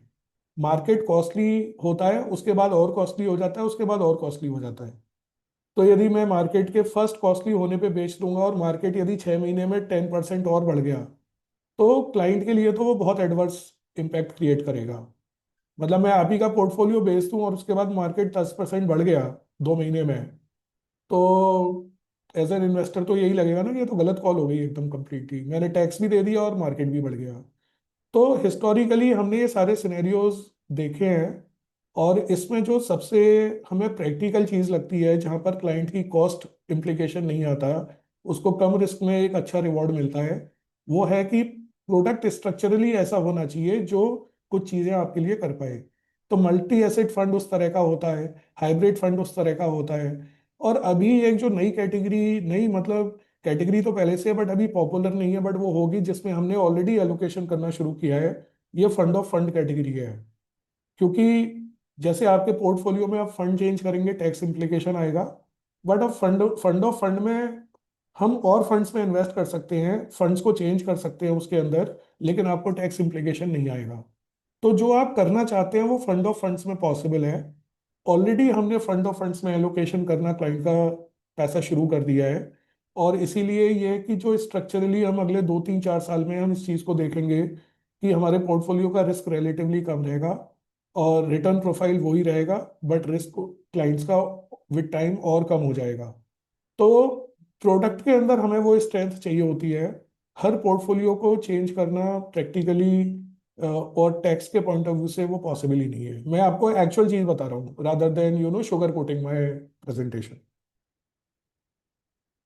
तो यदि ओके। आपके आपका पोर्टफोलियो है तो कोई हाइब्रिड होगा, कोई मल्टी एसेट नहीं, मल्टी एसेट फंड होगा, नहीं होगा तो वो इंक्लूड हो जाएगा। बट मोस्टली तो मेरे ख्याल से मल्टी एसेट और हाइब्रिड फंड्स तो 80% of our clients will be having that allocation in their portfolios. क्योंकि जो चीज प्रैक्टिकली करना पॉसिबल नहीं है वो प्रोडक्ट के थ्रू ही की जा सकती है। And these are very beautiful products structurally, and that we are trying to do through multi asset funds. Exactly आप जो चाहते हैं वो मल्टी एसेट फंड के थ्रू होता है। ओके। भाई मेरे पास है कुछ मल्टी एसेट फंड्स, शायद मैडम ने कुछ ऐड कराए थे तो हाँ, तो वो आप हम कर देखिए सकते हैं। उनका रिस्क प्रोफाइल तो बहुत कम है। आप उनका डाउनसाइड देखेंगे तो बहुत कम हुआ है इस पूरे पीरियड में। और रिटर्न प्रोफाइल उनका बहुत अच्छा है। आप उनका 3 ईयर, 5 ईयर, 10 ईयर रिटर्न देखिए, इट इज वेरी गुड। तो it is as good as equity funds actually, जबकि उनमें इक्विटी 50-60% ही होता है। तो because of sir rebalancing the portfolios they are able to generate very good returns. तो जो कैटेगरी हमें लगता है कि फ्यूचर में कम रिस्क लेके अच्छा रिटर्न जनरेट करेगी, we are trying to add those categories in your portfolio, basically that is the whole objective. Sir normally तो हमें 10 से 12% रिटर्न मिल ही रहा है, बट इसको और मैक्सिमाइज कर सकते हैं। जैसे कि अभी आज के डेट में अगर आप उस चीज को देखें, मैं 10 साल से इन्वेस्ट कर रहा हूँ, 10 से 12 साल, वो 12% इज वेरी मतलब बहुत कम है आज के इन्फ्लेशन को देखते हुए। सर मैंने जैसे बताया कि आज आप मुझे नहीं मालूम किस साल का इन्वेस्टमेंट देख रहे हैं, बट एज ऑफ टुडे जब मार्केट खुद 14-15% गिरा हुआ है, तब मैं यदि 12% रिटर्न देख रहा हूँ, तो आई एम श्योर कि यदि आपने 1-1.5 साल पहले देखा होगा तो 14-15% का रिटर्न आप देख रहे होगे अपने पोर्टफोलियो में। ओके, जो 11-12 अभी हो गया होगा, मैं फिर जी। बोलूंगा ये 11-12, ये आपके लिए 14 हो जाएगा। सी वेन, अभी तो क्या है situation, when you have not made any money in last 1.5 years, Ravindra ji, तो my good return also becomes average. Okay, and my average return becomes poor in that sense. तो these times will change. Ultimately जो portfolio return है वो रहेगा 13-14-15% के around ही।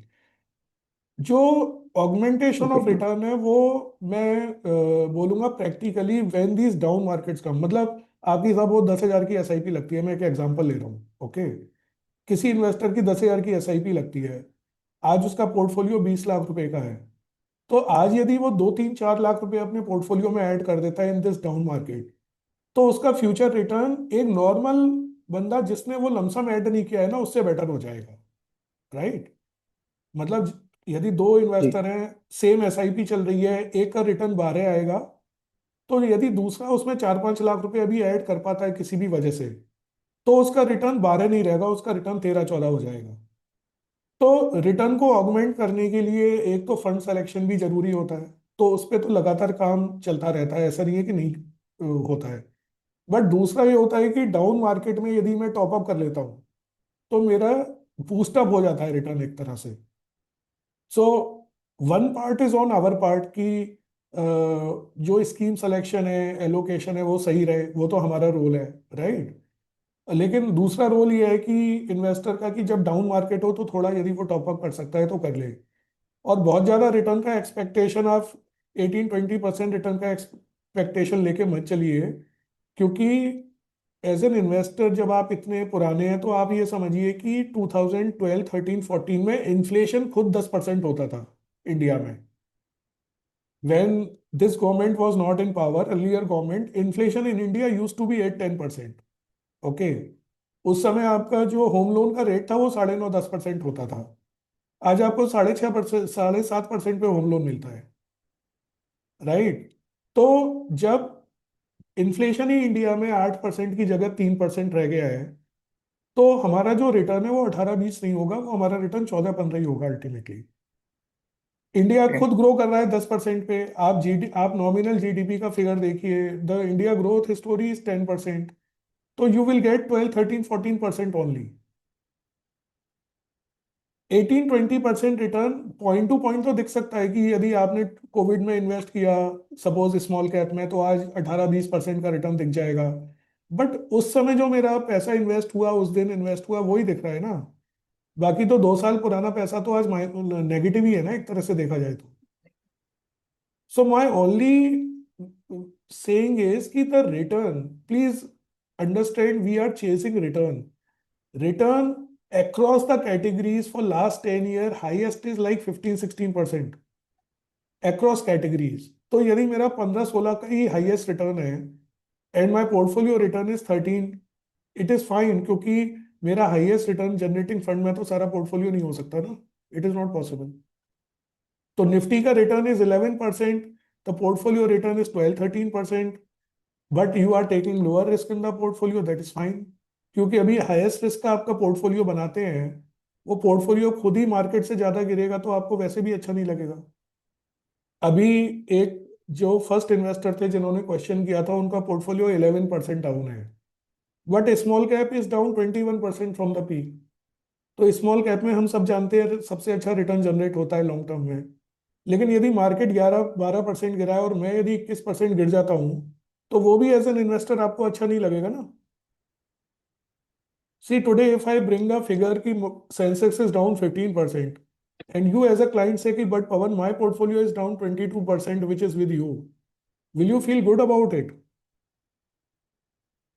नहीं, short term में वो डाउन हो सकता है, लेकिन मेरा हॉरिजन तो लॉन्ग टर्म का है। मैं तो लॉन्ग टर्म के लिए देख रहा हूँ। तो अगर कोई भी स्मॉल कैप में भी इन्वेस्ट कर रहा है, मेरा हॉरिजन है 10 से 15 साल का, तो मेरे को रिटर्न बनना ही है। तो मैं 12% में क्यों जाऊंगा? 12-13%, गो फॉर द मतलब 20% के समथिंग है सर देखेंगे। वो इसीलिए हम जाएंगे क्योंकि अभी स्मॉल कैप में हाईएस्ट रिटर्न बनता है, ये तो इंडिया में हर इन्वेस्टर जानता है ना। जी जी जी। ऐसा कौन इन्वेस्टर है जो ये नहीं जानता होगा, जो 5 साल 10 साल से इन्वेस्ट कर रहा हो कि स्मॉल कैप में हाईएस्ट रिटर्न जनरेट होता है लॉन्ग टर्म में। बट वो लॉन्ग टर्म 10-15 साल का लॉन्ग टर्म वो बनता तो तभी है ना जब आप हर साल 2 साल में इन्वेस्ट करते हो। तो मेरा मतलब I am just trying to say कि डेस्पाइट नोइंग कि स्मॉल कैप में हाईएस्ट रिटर्न है, कोई भी क्लाइंट, कोई भी इन्वेस्टर अपना 100% पोर्टफोलियो स्मॉल कैप में नहीं रखता है। क्योंकि सारा पैसा मुझे 15 साल बाद नहीं चाहिए ना, इन्वेस्टर को 3 साल बाद भी कभी पैसा चाहिए होता है, 5 साल बाद भी पैसा चाहिए होता है, 8 साल बाद भी पैसा चाहिए होता है। बट इस तरह का यदि सिनेरियो आ जाए मार्केट में कि उसका यदि 2 लाख का पैसा ही यदि 1.5 लाख या 1.25 लाख रह गया है, तो उसका तो लॉन्ग टर्म ही खत्म हो जाता है ना एक तरह से। So I am just trying to say please understand that highest risk का जो हाईएस्ट रिटर्न का प्रोडक्ट है, एक प्रोडक्ट है, उसमें आप टोटल पोर्टफोलियो नहीं बनाते हो। आप पोर्टफोलियो ऐसे ही बनाते हो कि मार्केट में 10% का रिटर्न आएगा तो मेरा 3-4% रिटर्न मार्केट से ज्यादा बनना चाहिए। और यदि वो कम रिस्क में बनता है मार्केट से तो वो बेटर है। तो आई अंडरस्टैंड 11-12% का रिटर्न आपको अच्छा नहीं लगेगा, मेरे को भी अच्छा नहीं लगेगा। हम सभी 15-18% का रिटर्न बनाना चाहते हैं। बट हम जब भी 11-12% रिटर्न की बात कर रहे हैं, हम तभी कर रहे हैं जब मार्केट अपनी फेयर वैल्यू से भी नीचे है आज। एक बार मार्केट अपनी मीडियन वैल्यू पे आता है, 86-87,000 पे आता है, हम दोबारा बात करेंगे रिटर्न की। Are you getting my point, Ravin ji? When market are in Okay, okay. doldrums, when there is a global crisis like the war that is happening, उस समय हम रिटर्न की बात नहीं कर सकते ना कि Okay. मेरा रिटर्न अभी 12 या 13 है। अभी तो it may be 14 also, it may be 12 also, it may be 9 also, I can't comment on it. But when markets are normal, I'm not saying they are costly, I'm saying when they are normal, we should talk about return at that time. Worst of the markets में तो 11-12% return is very good. आपको अच्छा नहीं लगेगा, मुझे भी नहीं लग रहा 12% सुनने में अच्छा, बट ये 12-12 रहेगा नहीं ना, मेरे को मालूम है ये बात। Okay. Thank you. Yeah, thank you Ravin ji, thank you for being with us and thank you for coming on this call. पवन, ये हरप्रीत सिंह जी का क्वेश्चन है। Hello Pawan, practically how many funds should one have in portfolio? There are lots of views that one should not hold more than 4 to 5 funds across categories. And he's further asking, and FOF don't have higher expenses than normal funds? Okay. So Harpreet ji, first question की कितने funds होने चाहिए portfolio में, I don't think there is any science to it. To a lot of market noise की 4-5 fund portfolio में होने चाहिए।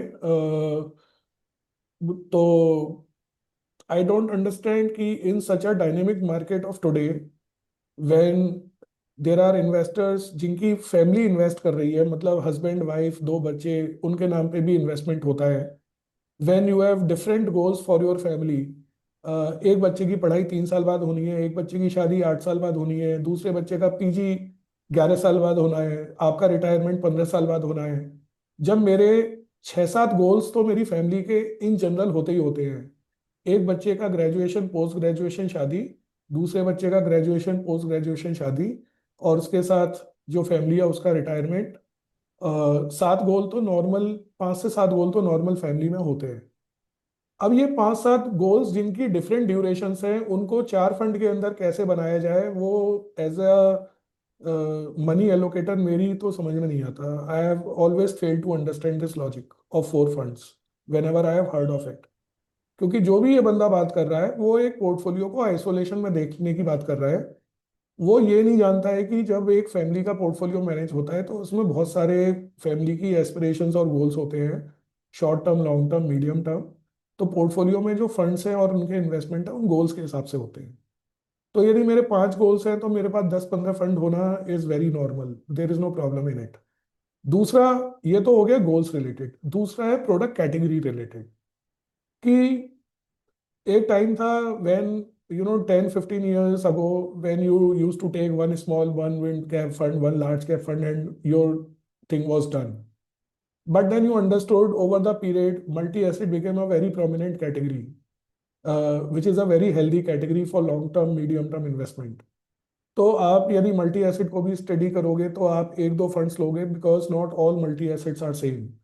Similarly, if you are taking a multi-cap fund, you may be going for a fund manager who is more value-oriented, somebody who is more growth-oriented. एक fund का beta lower है, एक fund का beta higher है। So you want to have 1 or 2 funds in every category. Small cap fund, normally एक small cap fund में 50-60-70 stock होते हैं, द यूनिवर्स ऑफ 500+ स्टॉक्स। तो आप 1-2 फंड मैनेजर के साथ रहना चाहते हो because you want, they have their own style and stock picking. So essentially, if you go by category, in every category you will have 1 or 2 or 3 funds. तो यदि आप 4-5 कैटेगरीज में भी इन्वेस्टेड हैं, depending upon your portfolio outcome and market valuation, आपके पास 10-12 fund तो normally हो ही जाएंगे। तो 4 फंड में पोर्टफोलियो, फिर इंटरनेशनल फंड यदि मुझे लेना है तो मैं एक चाइना या इमर्जिंग मार्केट ले सकता हूँ, एक यूएस बेस ले सकता हूँ, नेस्टेक ले सकता हूँ। तो I may have 2-3 international funds in my portfolio. So if I look at all this combined, I really fail to understand कि 4 फंड्स के अंदर एक फैमिली का पोर्टफोलियो कैसे बनेगा। I don't know that.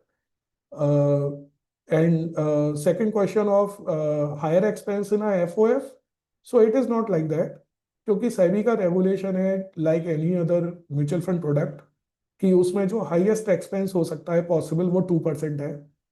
और उसकी मतलब टोटल एक्सपेंस रेशियो उस फंड का और वो जिन फंड्स में इन्वेस्ट कर रहा है उन फंड्स का, उन दोनों एफ का और अंडरलाइन फंड्स का जिसमें इन्वेस्टमेंट है, उन सबको मिला के ही 2% हो सकता है।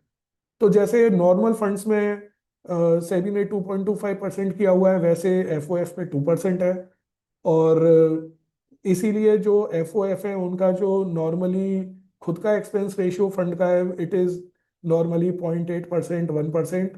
जो अंडरलाइन फंड्स है उनका, क्योंकि डायरेक्ट में इन्वेस्टमेंट होता है ऑप्शन में, डायरेक्ट ऑप्शन में expense ratio again is like 0.3, 0.4, 0.5%।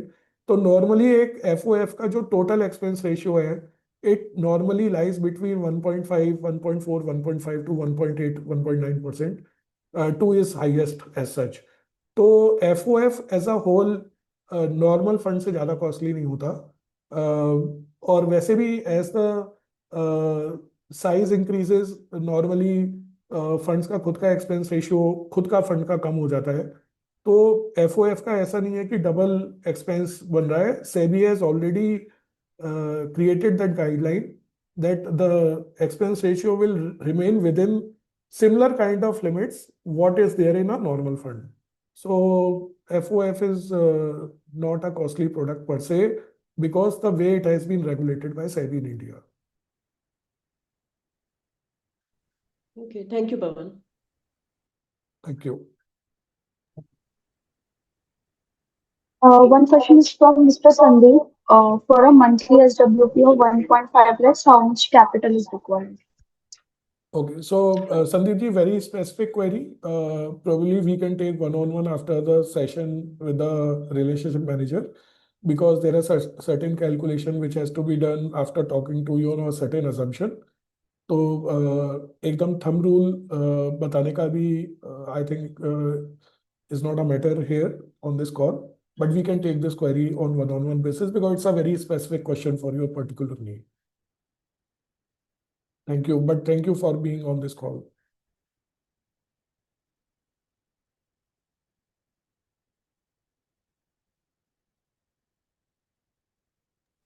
So there is a Hello. yeah. Yeah. I mean, Mr. Akram, you can ask the question. You have put raised the hand. You can please unmute yourself and ask the question.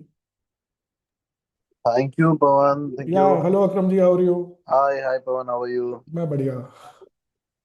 It's good talking to you, and I really like that. Yeah, you came up with this session, right? And clearing doubts and helping all of us in. Pleasure. I really want to ask you something that, see, I have seen, I mean, I have been associated with you for years now, right? Right. And as you said, really, as you said, that I'm very much expecting always from you and from Invest Guru that I'll be going ahead with 15, 16, 18% of return, because that was my all in all portfolio. It was running always like this only, right? Thanks to you, definitely. And I really don't understand about this fact also, that why the institutions or the protagonists are saying about that you should not go beyond 4 or 5 portfolios, right? Because I'm also doing myself, I'm invested a couple of areas. One thing I wanted to understand right now is that you're saying that this is a good time to add in more surplus, right? More and more means we can get more in future returns and all, right? In terms of future investment. But the trend that I'm seeing, right, that the market goes like few inches in the recovery mode on a day basis, right, or 2 day basis, right, and then the whole week is falling, means extremely. And I mean, myself, my portfolio on the Sensex and Nifty, right, I I I completely exited actually, right, after hitting a 10% low. I said to myself that no, let it be a stop loss for me, and then completely exited from that whole Sensex and Nifty right now. And I'm waiting. Maybe going forward, I'll be joining in back, right? Looking for the right situation and all.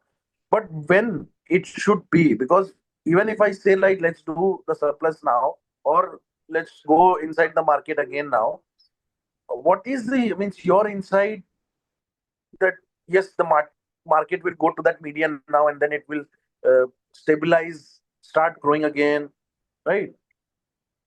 It's a confusion. Means it's a confusing state right now, because everywhere, I know that it's not only about what is happening across the globe. Our Indian market is very much dependent on emotions also. It's a very emotional driven market, right? We have seen that in past also, and maybe we'll see that in future also. One decision which has nothing to do with us can also lead to a boon and can also lead to a crash, right? It has happened in past also. So I'm right now very confused with this, that what an expert would suggest me, that okay, hold till this point and then jump into it again, or maybe start gradually again, right? So what is your take in it? I mean, I'm ready to put in surplus also, but I'm not getting that confidence. That should is means, is it the right time? Should I wait more? What we should do in this scenario? And this is the thing that is holding me back right now, actually. Right. So I think a very pertinent and practical question or a situation you are discussing, Akram, because this may be feeling for many investors. Okay. So nothing unusual that you are experiencing, but we have and looking at past, how things have happened not only in our markets but in the world markets, not only in last 10 years but in last 50 60 years I'm talking. Okay. सो मतलब मैं एक चीज़ बोलूँगा कि हम जब equity investment में wealth creation की बात करते हैं तो हमारे जो आइडल्स होते हैं जिनको हम देखते हैं, लोग राकेश झुनझुनवाला की बात करते हैं, वॉरेन बफे की बात करते हैं, राइट? इस तरह के इन्वेस्टर्स के नाम का जिक्र होता है और everybody wants to create wealth like those people. मुझे नहीं लगता कोई ये बोलेगा कि नहीं मुझे उनकी तरह वेल्थ क्रिएट नहीं करनी है. Everybody wants to create wealth like them. But the fact is that, these people, they never come out of the market. They are always in the market. So, any investor in the world who has made money is always in the market. Even the promoters of the companies, जैसे अभी आप रिलायंस को लो, इन्फोसिस को लो या किसी world company को लो, तो जो प्रमोटर है वो अपना माल बेचता नहीं है, अपना माल खरीदता बेचता नहीं है. ओके. प्रमोटर का यदि 74% होल्डिंग है कंपनी में तो उसका जीवन भर 74% बना रहता है. उसका स्टॉक प्राइस के गिरने उठने से उसको अपनी होल्डिंग बेचनी खरीदनी नहीं पड़ती है. तो what I am trying to say is that people who really make money over years and years, those are the people who always remain in the markets. Number one. Market में अंदर बाहर जो भी होता है उसका पैसा एग्जैक्टली कितना बनेगा, I really don't know. So first of all, we are very very convinced with the notion that if I have to make money from the market, I have to remain in the market. That is the first point. Second point is that if I say that I am a long term investor, या तो मैं ये बोल दूं मैं trader हूँ. ये जो बाइंग सेलिंग का जो मेंटेलिटी है ये ट्रेडर मेंटेलिटी होता है कि मैं अभी बेच दूंगा, कल खरीद लूंगा, कल बेच दूंगा, परसों खरीद लूंगा. ओके. वो क्योंकि मैं ये सोच रहा हूँ कि मैं अभी 2% बचा लूंगा, 4% बचा लूंगा.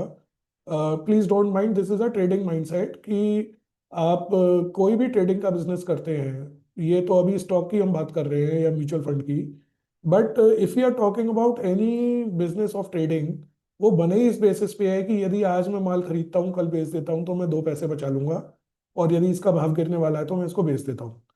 तो वो ट्रेडिंग माइंडसेट है. ट्रेडिंग माइंडसेट से ट्रेडिंग टाइप के रिटर्न बनते हैं. वेल्थ क्रिएशन तो मार्केट में रहने से ही होता है.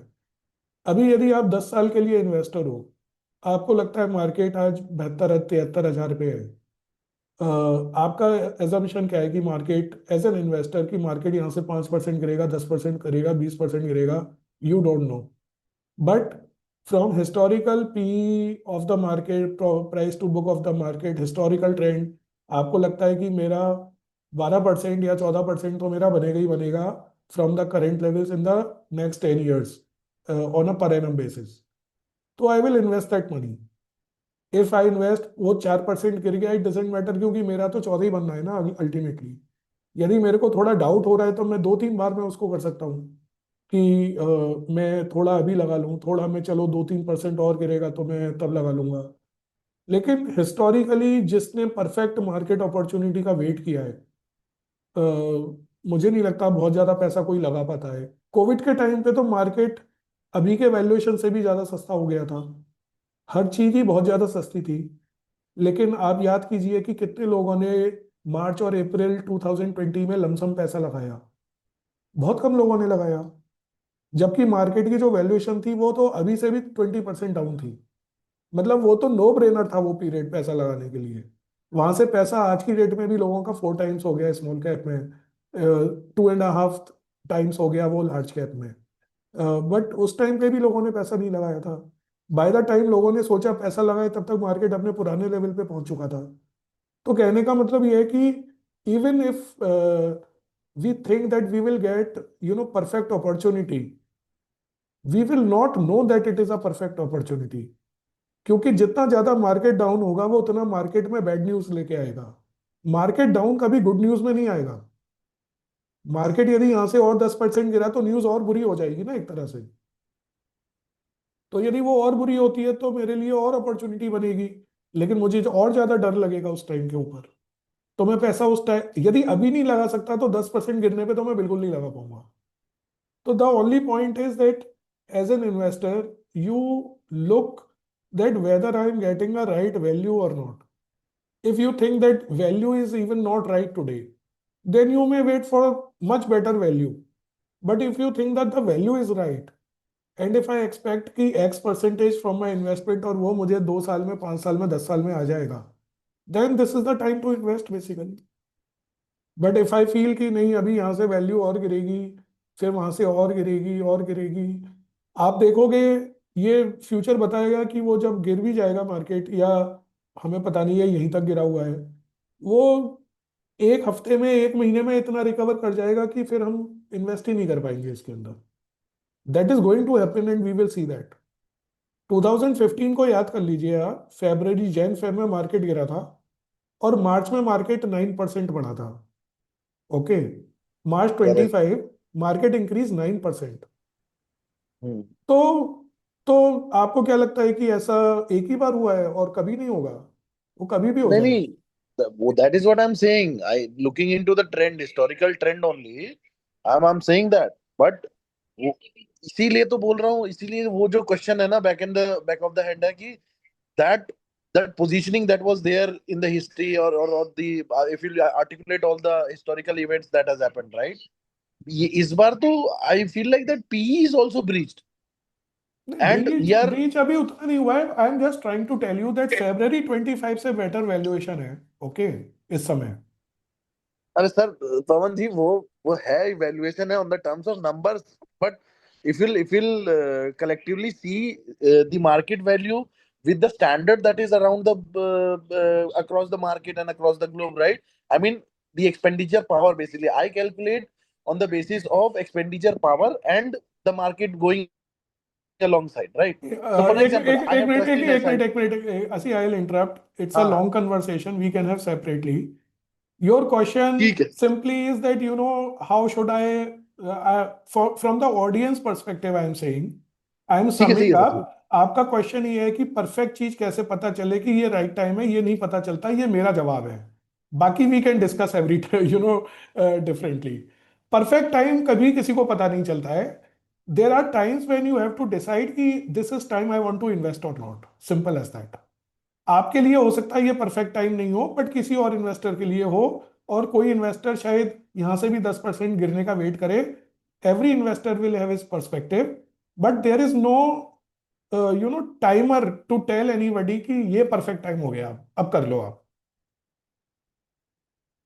वो कम से कम हमारी समझ में वो परफेक्ट टाइमिंग नहीं है। बट जो जनरल डिस्कशन है वर्ल्ड मार्केट्स का, we can do separately. Okay.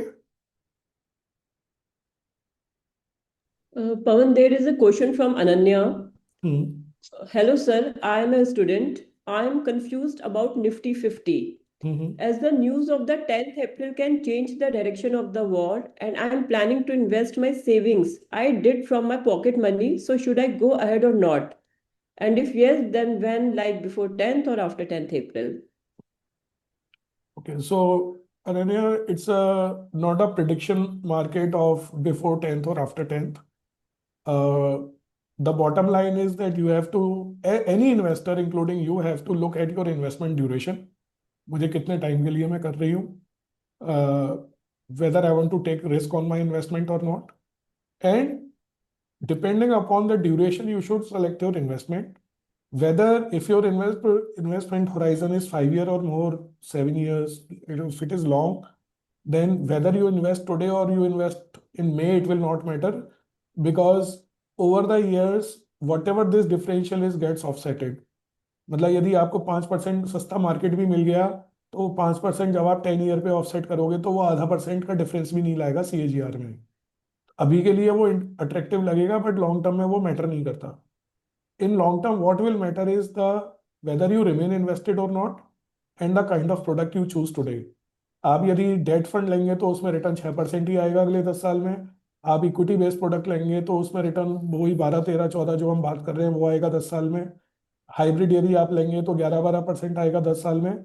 तो depending upon the product you choose you will get a return in a certain duration. But आपका हॉराइजन यदि 1, 2, 3 साल है इन्वेस्टमेंट का, सपोज आप फर्स्ट टाइम इन्वेस्टर हैं, तो my suggestion is that you do your lump sum investment as STP, otherwise you do SIP, and you do in hybrid funds to start with. And whether you start STP or SIP today or you start on 11th April, believe me, it won't make any difference after 3, 5 years. क्योंकि आप stagger करके पैसा लगाएंगे तो उससे फर्क ही नहीं पड़ता है. निफ्टी 50 में आप लगाना चाहती हैं, which is a pure equity. I assume that you have not invested earlier. So I think you should be starting with the hybrid funds first, and then you should be looking at pure equity, even if it is Nifty 50. It will give you much better risk-adjusted, outcome in your portfolio. That is my take. But 10 अप्रैल के बाद या 10 अप्रैल से पहले SIP, STP में तो कोई फर्क नहीं पड़ेगा. लमसम में पड़ सकता है, बट यदि वो आप लॉन्ग टर्म के लिए इन्वेस्ट कर रहे हो तो उसका भी कोई बहुत ज़्यादा डिफरेंस आएगा 3 साल बाद, 5 साल बाद. I really don't know. So if you're a long-term investor, you should start, and if you're a new investor, then you should go with hybrid funds first, and then you can look at pure equity funds. Okay, Pawan, thank you. Thank you. Good afternoon Pawan ji. Good afternoon. उत्तम चौहान बोल रहा हूँ sir. हाँ जी, हाँ जी, बोलो. Sir मेरी एक छोटी सी क्वेरी थी. जैसे ये मिडल ईस्ट वाला तो कुछ टाइम बाद सॉल्व हो ही जाएगा, और आप कहते थे जैसे कोविड के बाद भी अच्छा बूम आया था, लेकिन उसमें FII का बहुत बड़ा रोल था. अब FII काफी परेशान कर रहे हैं, तो क्या आगे 2-3 साल में इन्वेस्ट वालों को क्या लगता है कि मींस हम ग्रो करेंगे विदाउट FII? राइट. सो चौहान साहब, आप यदि देखें तो जैन फेब में भी FII तो बायर नहीं था ना, बट जैन फेब में तो मार्केट थोड़ा रिकवर हो गया था, दोबारा 84-85,000 पहुंच गया था. राइट. हाँ. तो मेरा हाँ. मतलब यह है कि अभी अभी आप ये समझिए कि जो डोमेस्टिक इन्वेस्टर है ना, इसका फ्लो बहुत ज्यादा है, इनफ्लो मतलब. तो FII यदि यहाँ बेचता भी रहता है तो फर्क नहीं पड़ेगा, क्वांटम से फर्क पड़ रहा है. अभी अभी मार्च में क्या है, 20 बिलियन की सेलिंग है. 20 बिलियन की पहले साल में सेलिंग नहीं होती थी. और आप ये समझिए कि 20 बिलियन की सेलिंग के बाद जो मार्केट है वो 9% गिरा हुआ है. तो जबकि डोमेस्टिक बाइंग नहीं हो तो मार्केट तो 10% नहीं, एक्चुअल में तो 25-30% गिर जाएगा, if you really ask me. तो जो डोमेस्टिक बाइंग है वो बहुत स्ट्रांग है. FII का लौटना इंपॉर्टेंट नहीं है, FII का बेचने का क्वांटम कम होना जरूरी है. बट FII ना 2.5 साल से बेच रहा है. वही तो 2-3 साल पहले जो मेरा पोर्टफोलियो था वो 20-22 पे हो रहा था, से बढ़ रहा था. लेकिन अभी फिर मतलब फिर वो 17-18 पे आ गया था FII सेलिंग की वजह से. लेकिन राइट. अब तो खैर मिडिल ईस्ट हो गया तो दैट इज डिफरेंट. मैं 2010 से जुड़ा हूँ आप लोगों के साथ. जी, थैंक यू सो मच. तो तो मेन आपने इतने सारे साइकिल्स देख लिए हैं, तो मैं सिर्फ ये कहना चाह रहा हूँ कि देखिए, FII बाइंग करेगा तो हमारे लिए अच्छा होगा. ओके. हाँ. लेकिन आप ये हाँ. समझिए कि जब FII बाइंग करेगा तो डोमेस्टिक बेचेगा. भाई कोई बाइंग करेगा तो कोई बेचेगा ना. हाँ. हाँ. मतलब FII भी बाय करे, डोमेस्टिक भी बाय करेगा तो बेचेगा कौन? सी, मार्केट में एक बायर होता है, एक सेलर होता है, हाँ. तभी ट्रेड होता है ना. हाँ जी. तो आप ये समझिए कि FII यदि बायर बनता है तो डोमेस्टिक सेलर बनता है. अभी FII सेलर है तो डोमेस्टिक बायर है. दोनों लोग ओके बाइंग कर रहे हो लगातार पूरे साल, ऐसा नहीं होता। ओके ओके तो तो दोनों बाइंग कर रहे हैं पूरे साल यदि या किसी महीने में, तो इसका मतलब यह है कि प्रमोटर बेच रहा है या फिर नई ओके कंपनी लिस्ट हो रही है, तभी बाइंग दोनों की होगी ना। ओके तो जब भी कोई खरीदता है तो there is always a selling, the problem is the quantum of selling in a certain time frame. कि आप देखिए अचानक बोले कि मेरा ना 100 में से 20 रुपए का माल बेच दीजिए, अभी 4 दिन में बेच दीजिए, that creates the pricing pressure. कि मुझे यदि HDFC का स्टॉक बेचना है, 1,000 करोड़ मुझे आज ही बेचना है, तो प्राइसिंग प्रेशर आ जाएगा। लेकिन यदि यही मेरे को 40-50 करोड़ डेली बेचना है तो प्रॉब्लम नहीं है, क्योंकि ओके जब बायर इतना बड़ा बेचेगा, आप ना ट्रेड हम्म का प्रैक्टिकलिटी समझेंगे तो समझ में आ जाएगा कि जब मैं एज अ सेलर जाता हूं और मैं बोलता हूं कि मुझे तो 1,000 करोड़ का एक स्टॉक बेचना है, तो मुझे बायर भी तो ढूंढना है ना उसके लिए। करेक्ट तो करेक्ट बायर क्या कहेगा, जो ब्लॉक डील्स होती हैं वो ये कहेगा कि भाई 100 रुपए का माल है, 95 में दोगे तो मैं लूंगा। तो उसका प्राइस टूट जाता है। आप ये समझ रहे हैं ना, आप अपना कोई रियल एस्टेट बेचने जाएगा, मुझे कल ही बेचना है, तो प्राइस टूट जाएगा ना उसका। लेकिन यदि यही रियल एस्टेट आपके पास टाइम है बेचने के लिए 1 साल का, तो प्राइस नहीं टूटेगा उसका। आप एक अच्छा ओके बायर ढूंढेंगे जो आपको पूरा प्राइस देगा, आप बेचेंगे तब उसको अपने इंटरेस्ट में। यस यस तो जो प्रॉब्लम है वो quantum of selling of FII है इन अ सर्टेन टाइम फ्रेम। आप 1-1.5 बिलियन बेच रहे हैं महीने का, कोई प्रॉब्लम नहीं है, क्योंकि SIP हमारी 3.5-3.25 बिलियन की तो SIP लग रही है। $3.25 बिलियन की SIP लग रही है, तो आप 1 बिलियन पर ये मंथ बेच लीजिए, हमें कोई प्रॉब्लम नहीं है, हम आराम से माल खरीद लेंगे। लेकिन यदि आज FII 1,20,000 करोड़ यदि बेचेगा एक महीने में, और जब वो बेचने म्यूचुअल फंड के पास जाएगा, भाई खरीदने वाला कौन है इसको? म्यूचुअल फंड्स और इंश्योरेंस कंपनीज ही है ना। हाँ जी तो म्यूचुअल फंड कंपनी जब उसको खरीदेंगी तो रेट तोड़ के ही खरीदेंगी ना उससे, पूरा प्राइस क्यों देंगी उसको? ओके और थैंक यू सर और थैंक और रेट टूटेगा तो बाजार में भी रेट टूटेगा, तो इम्पैक्ट उसका शॉर्ट टर्म में आएगा, बट फैक्ट ये है कि माल आपको सस्ता मिल रहा है। You understand sir thank you right, या thank you so much. Good afternoon sir. या गुड आफ्टरनून। सर जैसे जनरली ना क्लाइंट की इन्वेस्टर की तरफ से क्वेरी रहती है जी कि जिन फंड्स के AUM काफी हाई हो गए हैं उनके पास परफॉर्मेंस देख के जैसे उनको लगता है कि उसमें और इन्वेस्टमेंट्स किया जाए, तो ये हमारे इन्वेस्टर्स की भी क्वेरी रहती है कि क्योंकि हमें पता है कि विद टाइम जब AUM बढ़ता है तो फंड्स की परफॉर्मेंस भी थोड़ी सी स्लो हो जाती है। तो इस पे आप सर कुछ बताना चाहेंगे इन्वेस्टर्स को? जी, डेफिनेटली तो ये एक क्वेश्चन पर्टिनेंट रहता है कि फंड्स की परफॉर्मेंस क्या उसके साइज से इम्पैक्ट होती है। तो उसका जवाब ये है कि जो फंड साइज है वो जिस कैटेगरी का फंड है, वो कैटेगरी पर इम्पोर्टेंट, मतलब जो फैक्टर होता है कि वो कैटेगरी किस कैटेगरी में फंड है। क्योंकि तो जैसे स्मॉल कैप एक कैटेगरी है, स्मॉल कैप कैटेगरी में निपॉन सबसे बड़ा स्मॉल कैप फंड है। या फ्लैक्सी कैप कैटेगरी है, उसमें HDFC flexi cap, Parag Parikh flexi cap, Kotak flexi cap, ये one of the largest funds हैं। तो यदि कैटेगरी हमारी बहुत फ्लेक्सिबल साइट पर है, जहां पर हमारे पास ऑप्शन बहुत जगह पैसा लगाने का है, तो साइज का इम्पैक्ट होगा। लेकिन साइज से ज्यादा इम्पैक्ट होगा कि उस फंड के अंदर इमीडिएटली पैसा कितना ज्यादा आ रहा है। तो प्रियंका, हम हमेशा ध्यान रखें कि फंड का साइज भी इंपॉर्टेंट होता है, और हर महीने उस फंड के अंदर फ्लो कितना हो रहा है वो भी इंपॉर्टेंट होता है। तो यदि आज मेरा फंड 1 लाख करोड़ का है, उसमें 1,000 करोड़ का इनफ्लो है, तो वो मेरे फंड का 1% है, तो इनफ्लो मैटर नहीं करेगा। लेकिन यदि मेरे फंड का साइज 5,000 करोड़ है और 500 करोड़ का इनफ्लो हो रहा है, जो कि हिस्टोरिकली हमने देखा है फंड्स में होता है, तो 5,000 करोड़ के फंड का भी परफॉर्मेंस पुअर हो सकता है, डेस्पाइट कि वो छोटे साइज का फंड है, यदि उसके अंदर इनफ्लो किसी एक महीने में बहुत ज्यादा हो रहा है तो शॉर्ट पीरियड में। तो फंड का साइज यदि बड़ा है लेकिन उसमें इनफ्लो बहुत लिमिटेड है, और उसकी जो स्कोप ऑफ फंड इन्वेस्टमेंट है वो काफी है, तो उसका यदि परफॉर्मेंस इम्पैक्ट भी करेगा तो उसमें बहुत टाइम लगेगा। बट यदि कोई फंड का साइज छोटा है और फ्लेक्सिबल कैटेगरी का फंड है तो डेफिनेटली उसके अंदर अल्फा बनाने के चांसेस ज्यादा रहते हैं कि उसका जब भी मार्केट में अल्फा बनेगा तो वो बेटर बन सकता है। तो जो बड़ा फंड साइज है वो उसका अपना एडवांटेज है, लेकिन उसका अपना डिसएडवांटेज भी है। क्योंकि बड़े साइज के फंड में कोई भी स्टॉक चेंज फंड मैनेजर को करना इतना इजी नहीं होता। आज पराग पारिक फ्लेक्सी कैप सबसे बड़ा इंडिया का फंड है, 1,25,30,000 करोड़ का। और उस फंड के अंदर 20 to 23% कैश है, विच इज ऑलमोस्ट लाइक 27-28 हजार करोड़ का कैश है केवल। मतलब जिन जो फंड साइजेस नहीं होते हैं उससे ज्यादा तो कैश है उसके पास। और हम देख रहे हैं कि वो कैश अभी उतना डिप्लॉय हो नहीं पा रहा।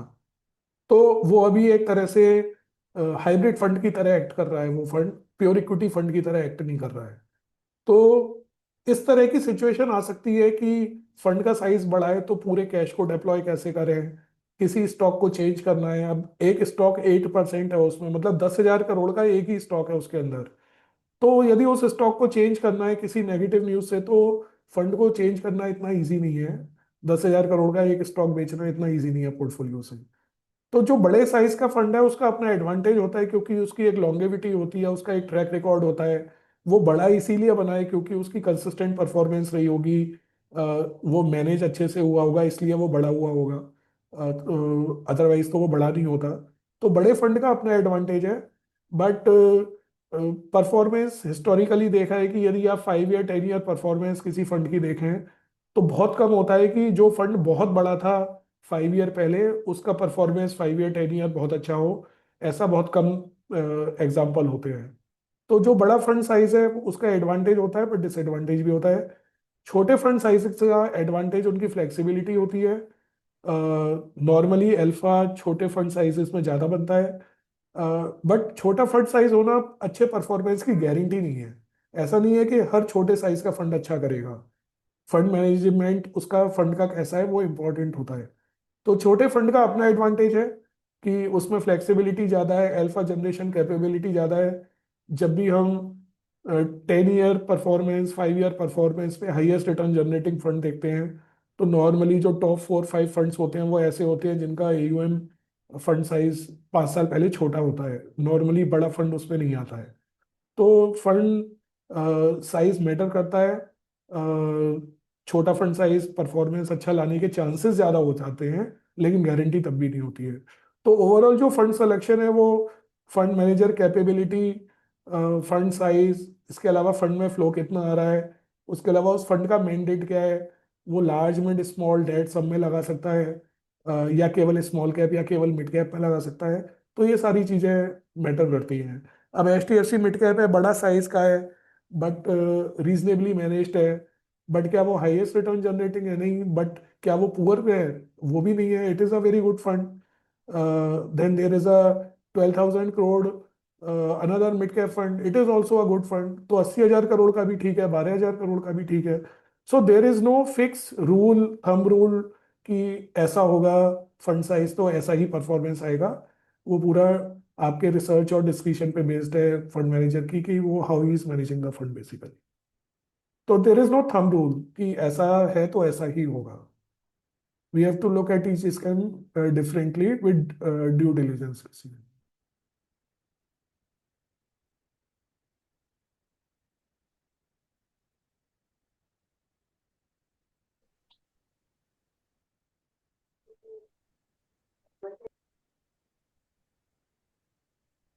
Thank you sir.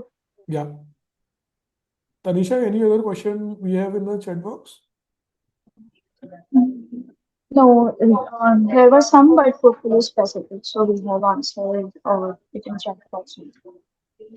Okay. Anybody has any question, please unmute yourself and you can ask.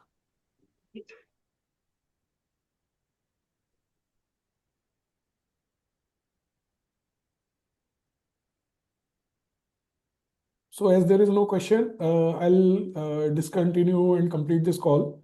And again, thanks for all the investors who are here and also to them who are not here. Thank you for your relationship with us, trusting us with your hard-earned money.